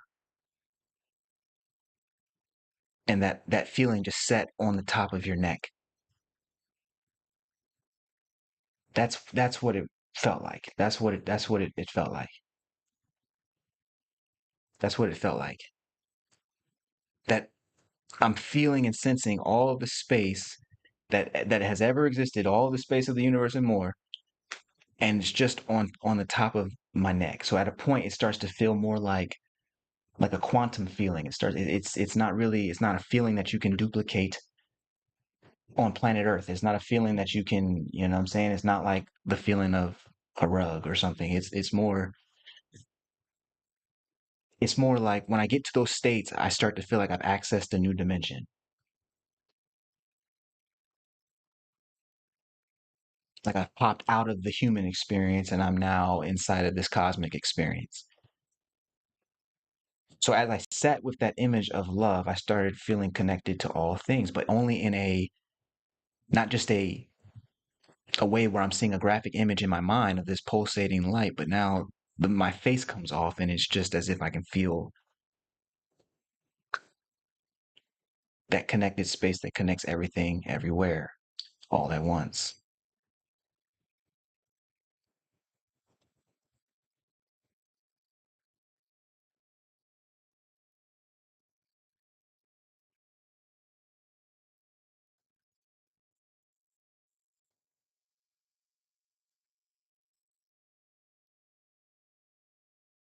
It's like I'll never forget back in 2012, 2011. I don't know, have I told y'all this story before? Like we used to I used to be so interested in trying to do astral projecting. I wanted to know if it was even real. I had heard about Native American spirit journeys. I had heard about astral projecting. I wanted to do it all. And so I would go to the teacher and I would say, "Hey, look, how do I?" The teacher, of course, was the Taoist mystic that I trained with for 10 years. I would go to him and I'd be like, "Hey, how do I do this stuff? Like, how do I, you know what I'm saying? I'm trying to figure it out." And so I would be talking with the teacher, but then I would also go and like look up like psychics online. I still have the emails with this one psychic that I ended up finding. But we were talking about this, like I would get into these meditations, right? And for example, one night, or it was a day, it was like 2 p.m. in the afternoon, DeKalb, Illinois. And I was laying in my studio apartment I mean, it was just a studio, just my bed. And the idea was, can I hold an image in this region of the head, like the third eye area? Can I hold an image there? And perhaps if I can hold that image and then go to sleep, if I can just hold that image in my mind, whatever image it is, if I could hold that image in my mind and then just hold it for long enough to where my body slips into sleep, but my mind is awake, perhaps that could create the opening necessary for doing what's called astral projecting, or which is like having your awareness leave your own body and become delocalized and move throughout the cosmos wherever you want to go, up in outer space and all these different things. So by this point in time, I had never done anything like that. And so naturally, you sit down and try and do this for the first time, it nothing happens. Like, you know what I'm saying? Like it's just not gonna work the first time. At least not for me. But over nights and nights and nights and nights and nights of doing this, I remember one time the image that I used was just a snapshot of the room itself. So like if you're just looking around your room, okay, and then you close your eyes and just try and remember everything that you just saw a second ago, right? That image, that's the image that I used inside of my studio apartment. And so I was over here looking at the radiator, or I guess it was like an air conditioner joint, at the carpet, which was like a fake Berber type joint. I'm looking at the ceiling fan, my little TV on the stand, and I take this snapshot in my mind, and then I close my eyes, and I'm just sitting, or I'm laying down, I'm laying down, but my face is up toward the ceiling. And so at this point, I'm thinking, okay, I just want to experience this. If I can experience what it's like to leave the body, then maybe it would mean that all those ancient texts, all of the ideas about humans being more than our bodies, all of these different spiritual philosophies, they would make way more sense. If it's actually possible, then it would make way more sense. And what would I experience when I did leave the body? Would I encounter angel or demon? You dig what I'm saying? So these were the ideas. So a part of me was always a little nervous that, you know what I'm saying, I would leave the body and there would be some, little red man sitting waiting for me, you know what I'm saying? So there was that. But the other part was thinking that if I could just leave the body, then I could transcend death, which is really what I wanted. To know that our lives don't just end with some fleeting human experience, I wanted to get a sense of what reality actually was. I wanted to see reality clearly. Not because I was necessarily afraid of dying, but just in the sense of wanting to see reality clearly. What actually is this? What the process that we call death, what actually is that? I wanted to know. And so I'm sitting here and I'm like on fire for this. I'm on fire like an evangelist is on fire to tell somebody about Jesus, you feel me? But I'm on fire to actually experience this. With the idea being that if I can leave the body, perhaps I could enter into higher dimensions, maybe see the face of God. This was the idea. So at this point, I'm willing to start wherever. So I'm just on my bed, ceiling fanned up. I take a snapshot, mental snapshot. That's the image. So it is as if I'm still in the room and I can still see everything, but my eyes are closed. But only the what you could say the third eye is open, which is the eye of imagination. You don't make it all crazy. And as I'm sitting there laying on the bed this one day, it was about 2 p.m.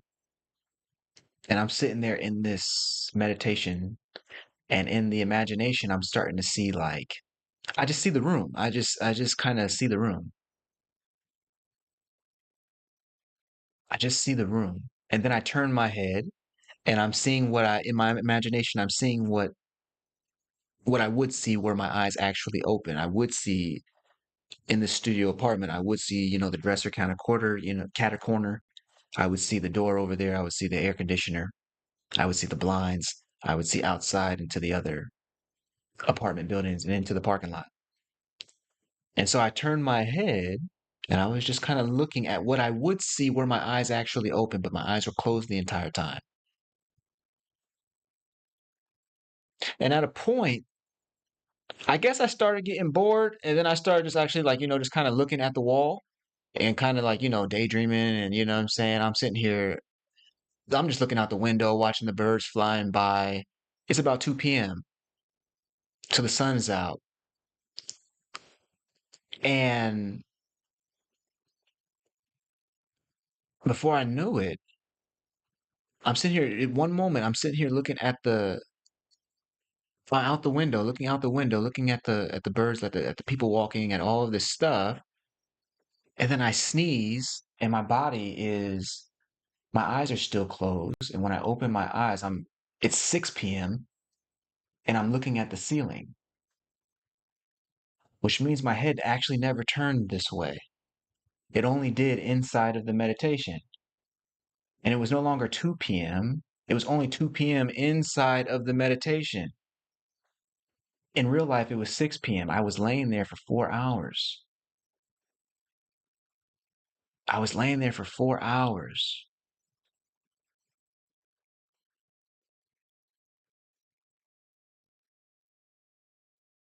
And in Chicago and Illinois, it gets dark at like 3 or 4 p.m. You know what I'm saying? And so by 6, it's late for the Midwest. And so the sun is down. But just a moment ago, I was looking out and it felt so real, like a dream, how a dream feels real. That's when I was like, okay, there's something to this. I was like, oh boy, there's something to this. One night I'm sitting here going to sleep maybe 2 weeks after this. And now I know I'm on to something. I know I'm on to something. I go to sleep and there's a train track right by the house. And so it's not like, what I'm saying, it would just be super loud. This is grad school, so it is what it is. And I remember going to sleep and I started hearing this drumming, this doom doom doom doom doom doom doom doom doom doom doom doom doom. And I'm laying in the bed and I'm hearing this drumming, bop, bop, bop, bop, bop. Like somebody brought in some taiko drums and was, going to work. It's like 2 in the morning. I was like, oh no. Am I gonna have to go upstairs and like, what I'm saying, talk to some people? Like y'all can't be partying like this. Like, what I'm saying? It's a school night. I'm hearing this bump, bump, bump, bump, bump, bump, bump, bump. And I was like, okay, what is this? I get real present and I start realizing that the taiko drum is just the blood in my head. It's just my own heartbeat. And at this moment, I was thinking, okay, just relax into this. And that's when I started feeling the sensations that I'm telling you about tonight. I started feeling like that my head came off my shoulders and there was just all of this empty space,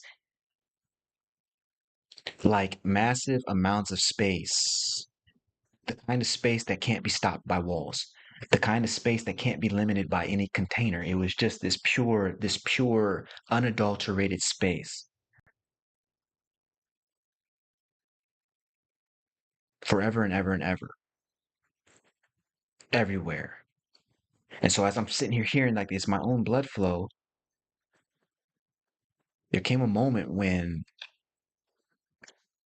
my the awareness that's inside of the body squeezed out the top of the head and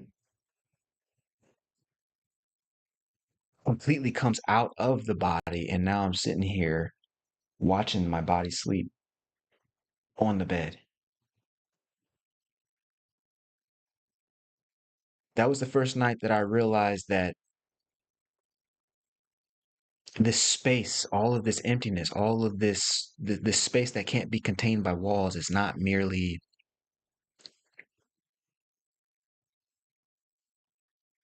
it's not nothing. You know what I'm saying? It's something and is actually an extension of ourselves. And so even after I came back from that trip, and I'll get into that, I can get into that another time. Even after I came back from that first astral projecting experience, the space never left. I might overlook it from time to time, but if you say, hey, get back in touch with that space, like it's easy. Like it's always right here at the top of the head. I can always get a subtle sensation that, oh yeah, that space is always, it's connected through all the things all the time. And so when I felt that same space tonight, this time it felt like how it felt back then. It felt like not just I'm in touch with it, but like, no, I just became that. So what I'm saying is that the intention, our principle of the night is that this intention, it thinks in frequency, that when we choose this frequency of love, it summoned the image for me. And then the image summoned this feeling. It was as if I just sitting there in that frequency, it not only gave me the image, it started to expand to beget more of its own feeling.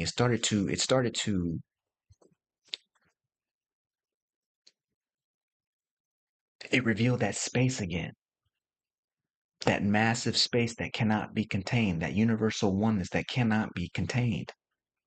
There's no container for universal oneness. You know what I'm saying? It is its own container. And so the other way of saying that is just, it just feels like the head comes off the shoulders and what's resting on the shoulders now is eternity. That's the best that I can say it in language. That's the best that I can say it. And so when that intention, it thinks in frequency, it's more valuable. In other words, for us to intend to put ourselves, to choose our state of being, and allow that state of being to beget the images, the ideas, the logic, the workflows that are necessary for doing whatever task we're talking about. If that task is even important still. Sometimes we get into a place where it's like, wait, I don't even need to do that anymore. Like the only reason I was interested in even moving down that rabbit hole was because I was trying to avoid fear as opposed to move with love. You dig what I'm saying? As opposed to move with clarity, as opposed to choosing the real direction of freedom. I was just trying to avoid something, not be lived by something. You dig what I'm saying?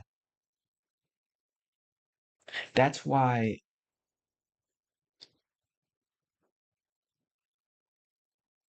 our principle tonight, that intention thinks in frequency,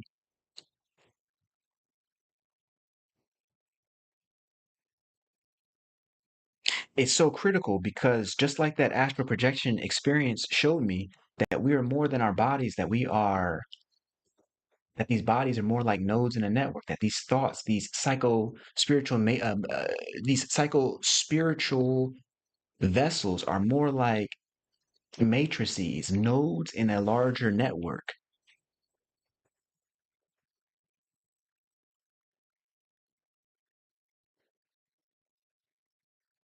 and that the network responds to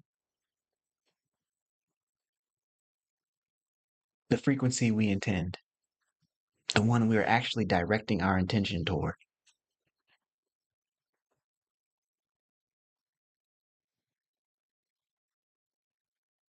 And just like a broadcast antenna, just like a radio, whatever frequency we tune into, the broadcasts that exist on that frequency are the ones that come to us.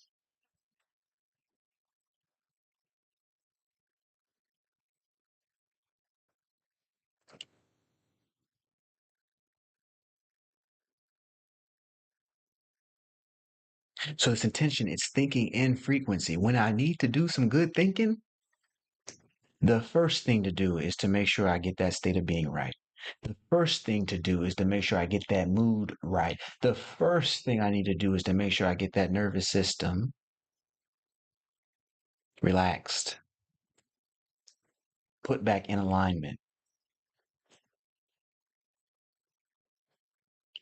Because only then, if I can put that nervous system back in alignment with love, only then can I get the ideas, the considerations, the thoughts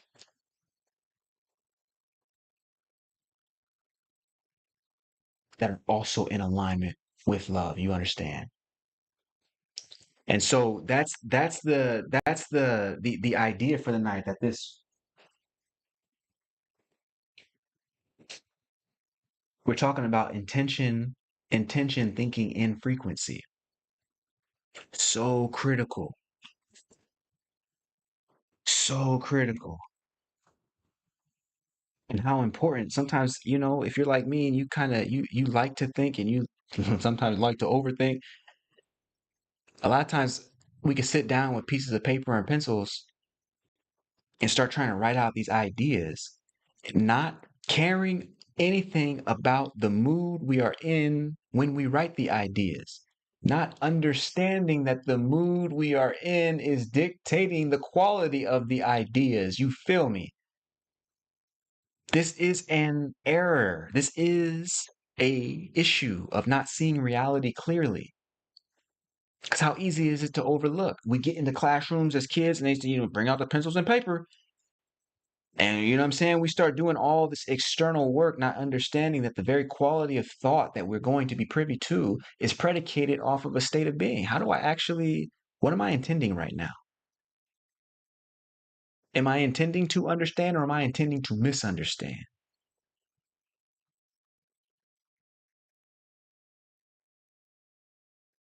Don't you know there are people who are looking forward to misunderstanding? They are intending to misunderstand because that allows them to point a finger at someone, to scapegoat somebody. How many times have we been that person looking to misunderstand? What you say? You know what I'm saying? Like you hope you wish somebody said something that was out of pocket so that you could respond with what you really want to do in the first place, so that you could respond with some nonsense. You dig what I'm saying? Like we've all been there before. So we understand that our intention tonight is not just, it's not an afterthought. It's the first, it's the primary deal. What frequency am I actually intending? Because the one that I think I want and the one that I am actually intending can be two totally different things. I can say I want a solution, but really I just want a way out of the conversation, or really I just want a way out of discomfort, or really I just want a way out of fear. I just want to feel safe again. Not a solution, I just want to feel safe again. So I'm cool to blame somebody else, or I'm cool to make a decision that's irrational, that I otherwise wouldn't make if I only return to understanding what reality is. And I question my own intention. Where's my intention actually going in this moment? Because I intend a mood, the mood brings me the thought. Okay, I think we're ready to begin talking about the pattern. The pattern, of course, is how we get into trouble in the first place. I want to understand the pattern behind phenomenon. When I understand the pattern behind a thing, then I can interrupt that pattern. I can transcend that pattern. I can move around that pattern. I can break that pattern. So tonight we need to talk about, if we understand that intention thinks in frequency, what's the pattern? Why do we get into trouble in the first place? Why is it so difficult to remember? And why did it take 2 weeks to even get to the principle? Because last week we weren't nowhere near close. I mean, it was cool. It was cool. We got what we needed to for last week. But this week we're moving somewhere different, deeper. I think I just said it, which is that we're asking about the pattern, how we get into this sort of issue in the first place.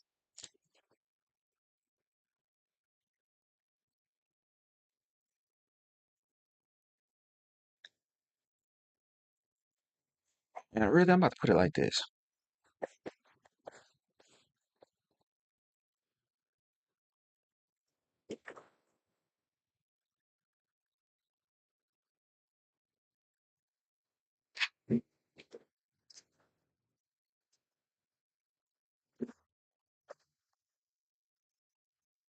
The pattern is what happens when we start thinking that,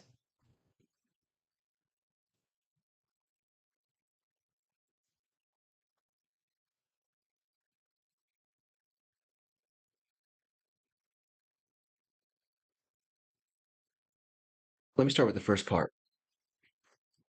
The issue primarily is that the pattern is that we start overlooking intention. We're just not paying attention to intention, right? No attention to intention. We overlook intention. And the second part is this, that when we think that thought has nothing to do with mood, when we think that thought has nothing to do with state, if we understood that state and thought go together, that state begets the thought, if we understood that, then we would take way more time with this consideration here. We would take way more time with understanding mood, with understanding feeling and frequency. We would take way more time with state of being and being intentional about our state of being, understanding that our state of being is going to beget our thought. But we don't do that in the current global culture. Really, we overlook intentionality. We're not even paying attention to intention. So we don't know when it's run renegade. We don't know when our intention is running amok, when it's no longer serving our highest good, but rather serving fear, serving escapism, some form of running. We don't even know that we're running away from our problems if we're not investigating our intention in this moment. We don't even know. So when we overlook intention, it's cooked. It's over. It's over. And you add to that people we're not considering that thought and mood have a tighter relationship than we have previously considered. That state is going to beget the quality of thought. And so it makes way more sense to spend 80% of your time here rather than 80% of your time caught in overthinking, thinking that you're going to think yourself out of having to think. Thinking that you're going to think yourself out of having to think. Ooh, how many times have I been there? Thinking I'm going to think my way out of having to think. I'm just going to find the perfect solution right now as I sit here and overthinking my anxiety, overthinking my fear, overthinking my uncertainty and my worry. It's like, oh no, you might come up with an idea. I just happen to notice that those ideas are always hollow, no matter how intellectually sound they are. And that once I get started on one of those worry ideas, the ideas that was birthed from worry, the idea that was birthed from fear, I end up having to start over again eventually anyway. Because eventually I find my way back to the truth. It's just how a question of how quick and how many resources did I spend in between when I was in no man's land, stuck in worry, not understanding that mood state begets thought, not the other way around, overlooking my intention as I was thinking. When you're overthinking, ask yourself, what is my intention in this moment? Is it merely to get away from this feeling, this unease of uncertainty? Is my intention just to create an artificial sense of certainty? Or is my intention for the truth? I guarantee you, you cannot be stuck in overthinking if your intention is focused on the truth. If your intention is focused on on the higher states that we call love. Guaranteed, impossible. But you can get stuck in overthinking if you're trying to look for an artificial sense of certainty. You're trying to force certainty onto a situation that is otherwise uncertain. Oh, yeah. Then you can get stuck in that overthinking. Why? Because you are overlooking intention. This is the pattern of the night.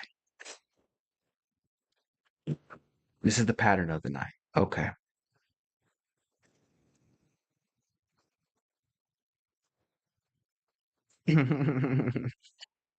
Oh boy.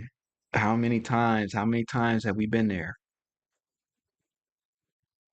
But now it's like, man, there's just a level of detail coming back to this intention. I knew for some reason it just couldn't let me go. This intention is the question of intention. It's research questions. I've never been more confused on a breakthrough live before in my life. And yet I'm coming to a clear understanding of how reality operates live through direct experience.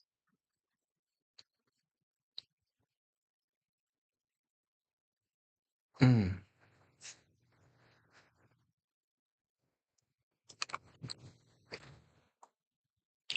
okay. Okay, damn. Okay, sure. Hold on now. Hold on now. I gotta get some of these comments. Y'all been down here chatty patting. Okay, so a phototron is your reality projected atom by atom. If it's love, the frequency is aligned. We call this jumbotron life. For that's the screen we think we see through. A beautiful metaphor. Wow. Cool. Okay. Twin saying, what really happens when you put intention to thought? That is the question for the night. Unless you're saying it a different way.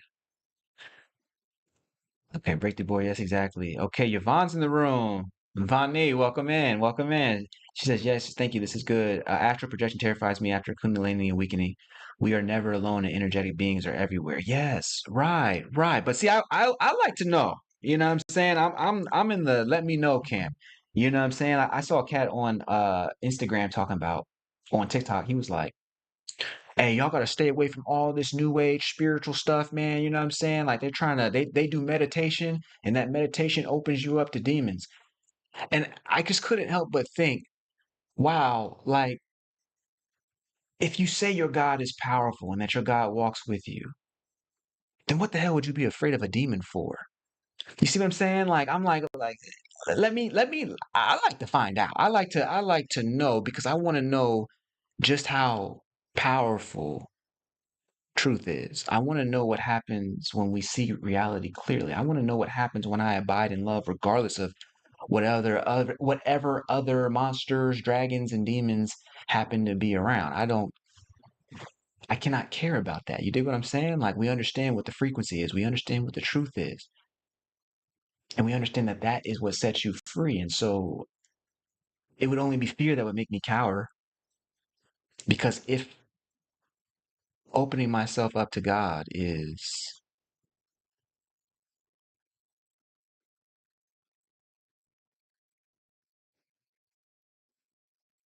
somehow a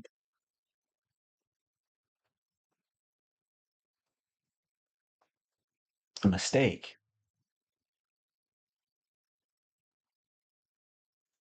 then I must be brave. You understand? I'm like, let me see. Let me see for myself. Let me see what's good. Okay, so here we go. So Vonnie's saying I stay close to. Okay, hold on. I gotta expand my screen. Otherwise, I can't see these joints. Okay. Okay. This person's saying Vonnie's saying I. So Yvonne's saying I stay close to my 3D body for now. Yeah, I mean, she like everything. Like eventually, punchline of the story. Eventually, I saw that astral projecting is like fantastic. There's so much cool stuff. Like period. But like love is still better than everything that ever is. You know what I'm saying? It's like in the church they say, God is better than the world's best thing. And I'm saying like God is better than the cosmos is best thing. Like there's no thing. Like there's beautiful palaces and all kinds of, creatures and worlds and everything that you can everything, all the things. More than you can imagine. You dig what I'm saying? More than is gonna be capable of flowing through the node that is the human entity. The only thing that's better than anything is everything. You feel me? So it's like what's everything? Only the Godhead is. Only love is. You understand? That's everything. So yeah, it don't matter if you astral project or not. You know what I'm saying? Like it's not. It's interesting to understand and experience reality in a different way and a different layer of it. But if it ain't love, it ain't nothing. I'm just getting to that place where I'm like, if it ain't love, it ain't nothing, bro. If you remain on the astral plane and hold it, you're okay. If not, it will create disaster. That makes sense. Interesting. Kind of. I just feel a weird way protected from those things that would encounter shot travel. Okay, so y'all getting into the whole thing. Excellent, excellent, excellent, excellent. That's a whole different conversation. But I am curious. I do want to know, like, twin, like, you know what I'm saying? What's your experience has been like, um, with it? You know what I'm saying? With projecting in this way. Okay, so we understand our principle that intention thinks in frequency. We understand our pattern, which is that we get into trouble when we start overlooking intention. When we're making decisions and we're sitting down to think, believing that we're choosing the thoughts, when really we're simply choosing the mood, which is fear, and fear is bringing us the thoughts. Or we're choosing the mood, which is love, and love is bringing us the thought. But in the case of when we get it wrong, we're choosing unintentionally, when we are intending unintentionally, you could say intending skillfully or intending unskillfully, a mood that is begetting thoughts that are not in alignment with our highest good, though they may appear intellectually sound, though they may appear like high IQ resolutions, they're just foolishness in disguise. That's the pattern. When we overlook that intention, when we're not being specific with state of being, we get into trouble. What's the path forward? We need to understand the path forward now.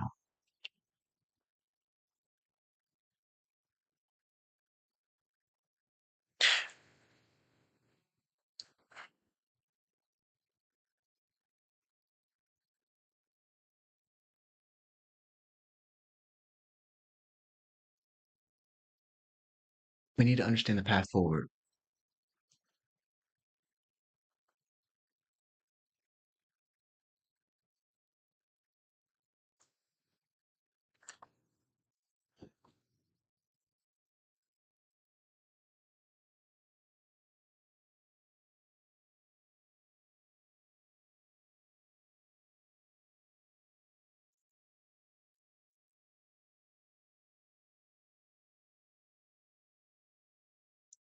Okay.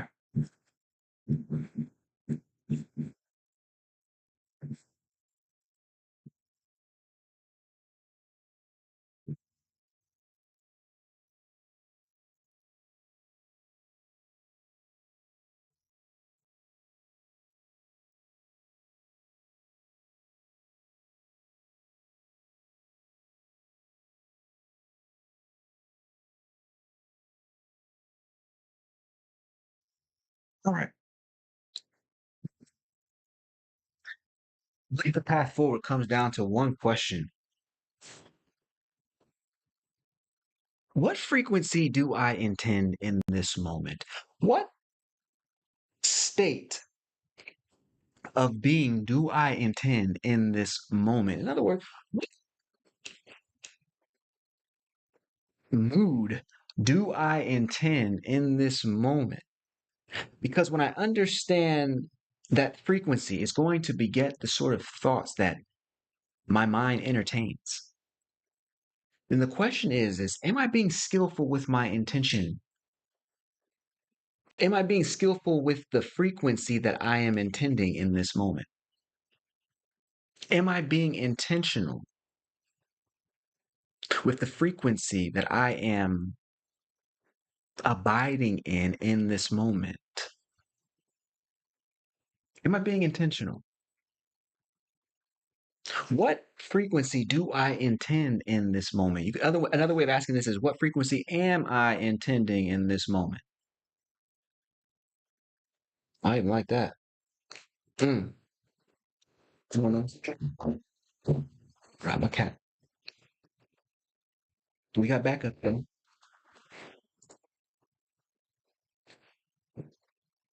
How's that?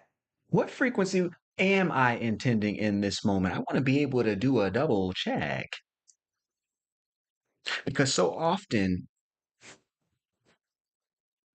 especially in those moments when we're doubting, especially in those moments when we are in fear, especially in those moments when somebody has said something negative to us and has us doubting who we think we are. And we start spiraling, going out of control, thinking about, okay, when I see him again, I'm gonna say this. But what if they say that? Then I'm gonna say this. And if they say that, then I'm definitely gonna say this. You know, so now we just doing this whole back and forth thing. And at that moment is the perfect moment to ask our path forward, our question for the evening. What frequency am I intending in this moment? The path forward is to take responsibility for the frequency I am intending in this moment. The path forward is to take responsibility for the frequency I am intending in this moment. And this question can help. What frequency am I intending in this moment? Because I understand that because intention thinks in frequency, when I choose the appropriate frequency, the thoughts come to me. The thoughts, they come to me. The ideas, the plans, they come to me. When I'm truly thinking and I'm truly doing work with thought, it's never a hassle. It's never a stressful situation. The thoughts always come to me, provided I'm intending the appropriate frequency. Where I get into trouble is when I'm just trying to hurry up and figure something out because something urgent has gotten to me. And there's a subtle fear that, oh, I need to create certainty, otherwise I might lose. I might become a failure. They might not like me. They may not trust me. Whatever the case is. When I'm trying to manufacture certainty, that's when I get irresponsible with intention. That's when I start overlooking intention. I'm not even thinking about intention. I'm thinking about how do I get to a solution. I'm thinking about how do I get away from this fear that I feel? But it'll masquerade itself as if it is me doing logical work, me trying to figure out a plan. me looking to create a design, when really it's just more nervous ideation,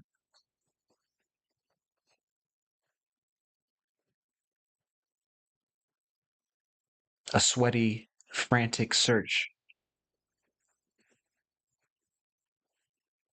for certainty that can cure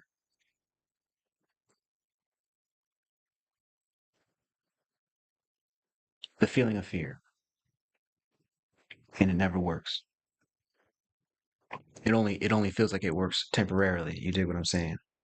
However, when I can understand that, wait a minute, what frequency am I intending in this moment? When I understand that, wait, let me just pay back attention to what am I actually intending? Am I intending just to escape fear, or am I actually intending to discover the truth? Am I intending just to get this little stress up out the way, or am I intending to actually elevate in love? What am I actually intending here? When I can understand that, then I have another choice. Now I can re-choose, reselect the frequency, reselect the wavelength, the broadcast that I want flowing through this node that I call the human self, flowing through this nexus that I call the human self. Now I get to choose the broadcast and the broadcast quality. When I choose the frequency, when I intend the highest frequency in this moment.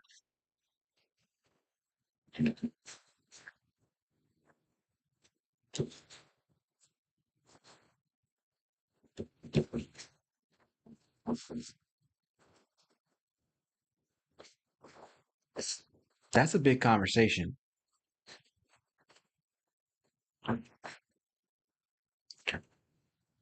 We talked about the human being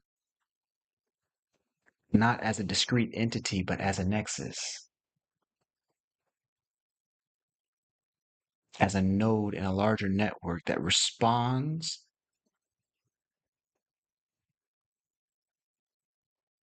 and is given information based off of the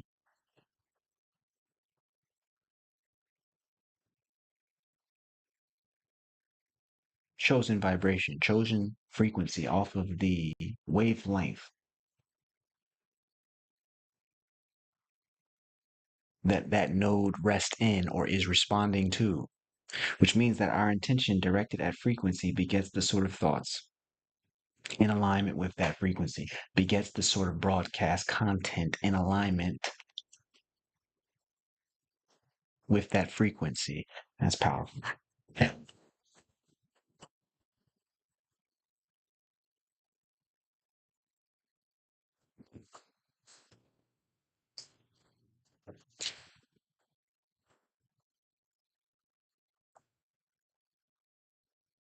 And so, folks, as is, I think your boy just came back. Hold on.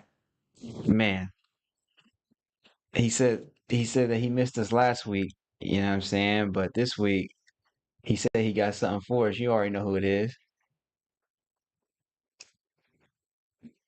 It's Breakthrough Turtle. Breakthrough Turtle. Last week was something interesting. You know what I'm saying? I really wish you could have made it. But this week I'm hearing you say, what's that?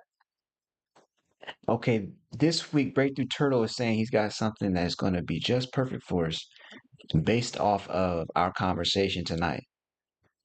But in order to get the breakthrough, we got to break him open. Look, he talking to you.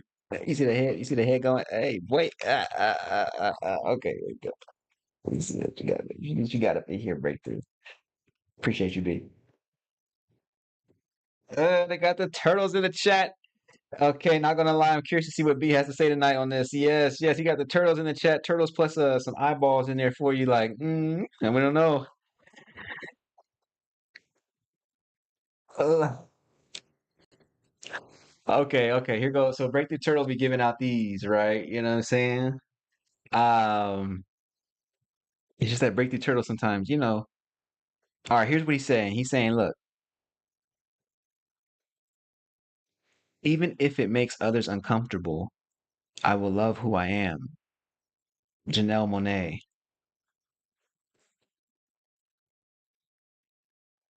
You see, this is what I'm talking about. This is what I'm talking about, man. Like, what? You know what I'm saying? Okay, so he's saying even if it makes others uncomfortable,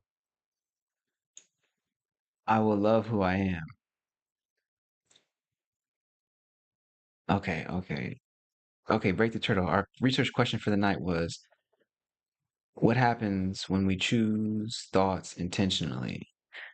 We discover that intention thinks in frequency and that that frequency begets the thoughts that we mistakenly call our own. But here you go, talking about even if it makes others uncomfortable, I will love who I am. Break the turtle. What are you trying to say? What you mean, B? The turtle. What you trying to say?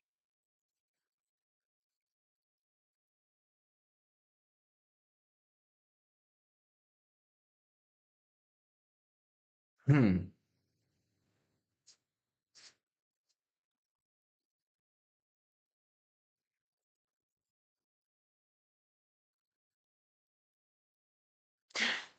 In this moment, I have to choose my intention.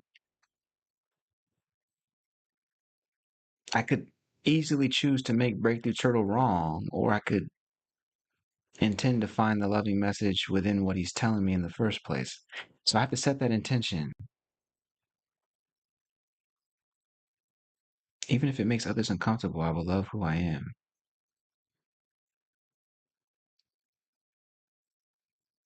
Hmm. I think sometimes when I come on these lives and I have to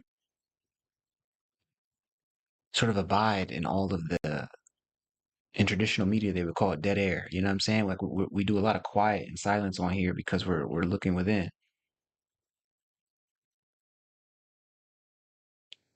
And so sometimes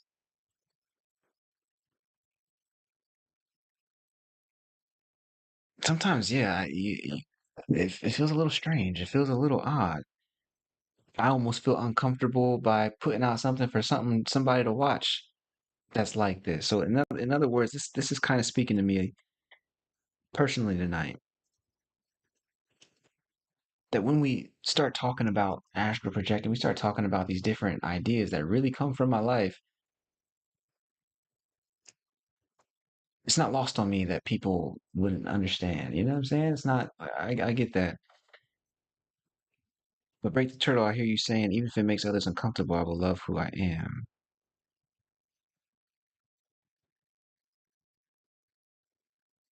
Perhaps that even in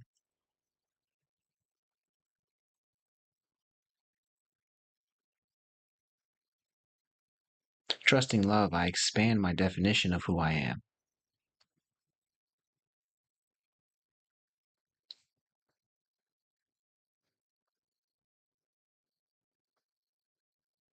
And so that I know that if I'm out here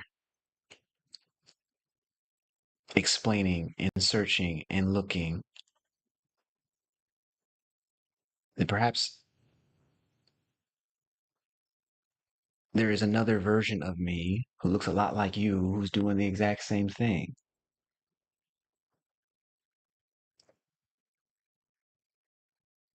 And that if there is any discomfort,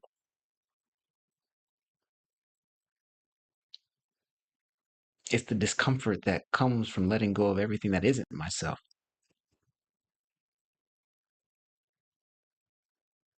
which is to say, the discomfort that comes from letting go of who I thought I was so that I could step into this infinite space that is both local and eternal, that is both here and everywhere.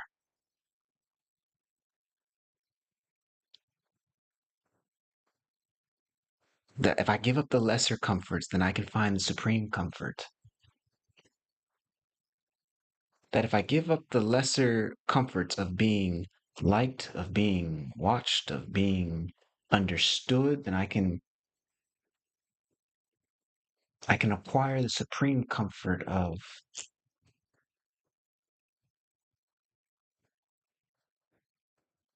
that eternal acceptance, that undying love, that ceaseless eternal oneness.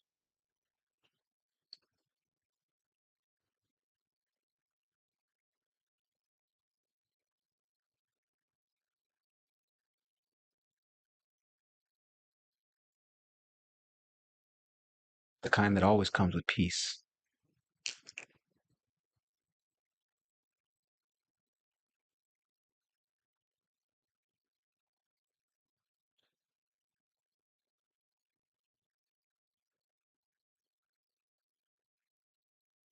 Hmm. All right, Breakthrough Turtle. I think that one was just for me. I appreciate you, B. I appreciate you, B.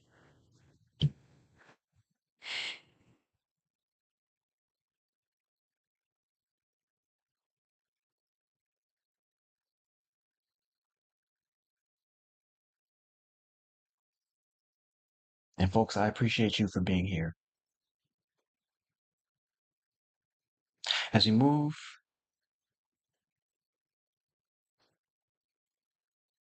in and through these conversations, I just can't believe that last week, whereas there was a certain sense of, oh my gosh, I don't know exactly what's going on, this week, there's a certain feeling that, oh boy, it was worth the wait. Oh boy, just abiding in that uncertainty, in that discomfort, in that trust that the love that I came with is going to be the love that carries me home. You dig what I'm saying? Like in the trust that the love that brings me to the Breakthrough Live every night, every Sunday is it's going to find a way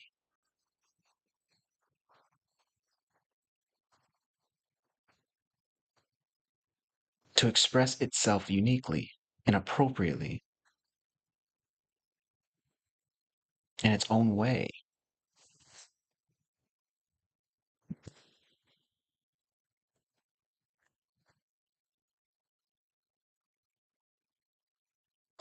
It's profound.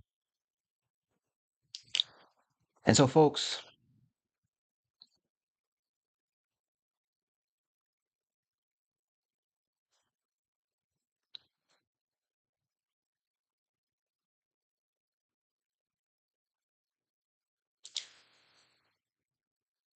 if fear is our only enemy,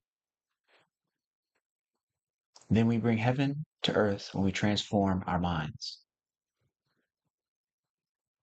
I'm Dr. Shawn, and we were not sent to impress our people. We were sent to transform our people into a light for the world. For God's universe opens to all who believe in breakthrough.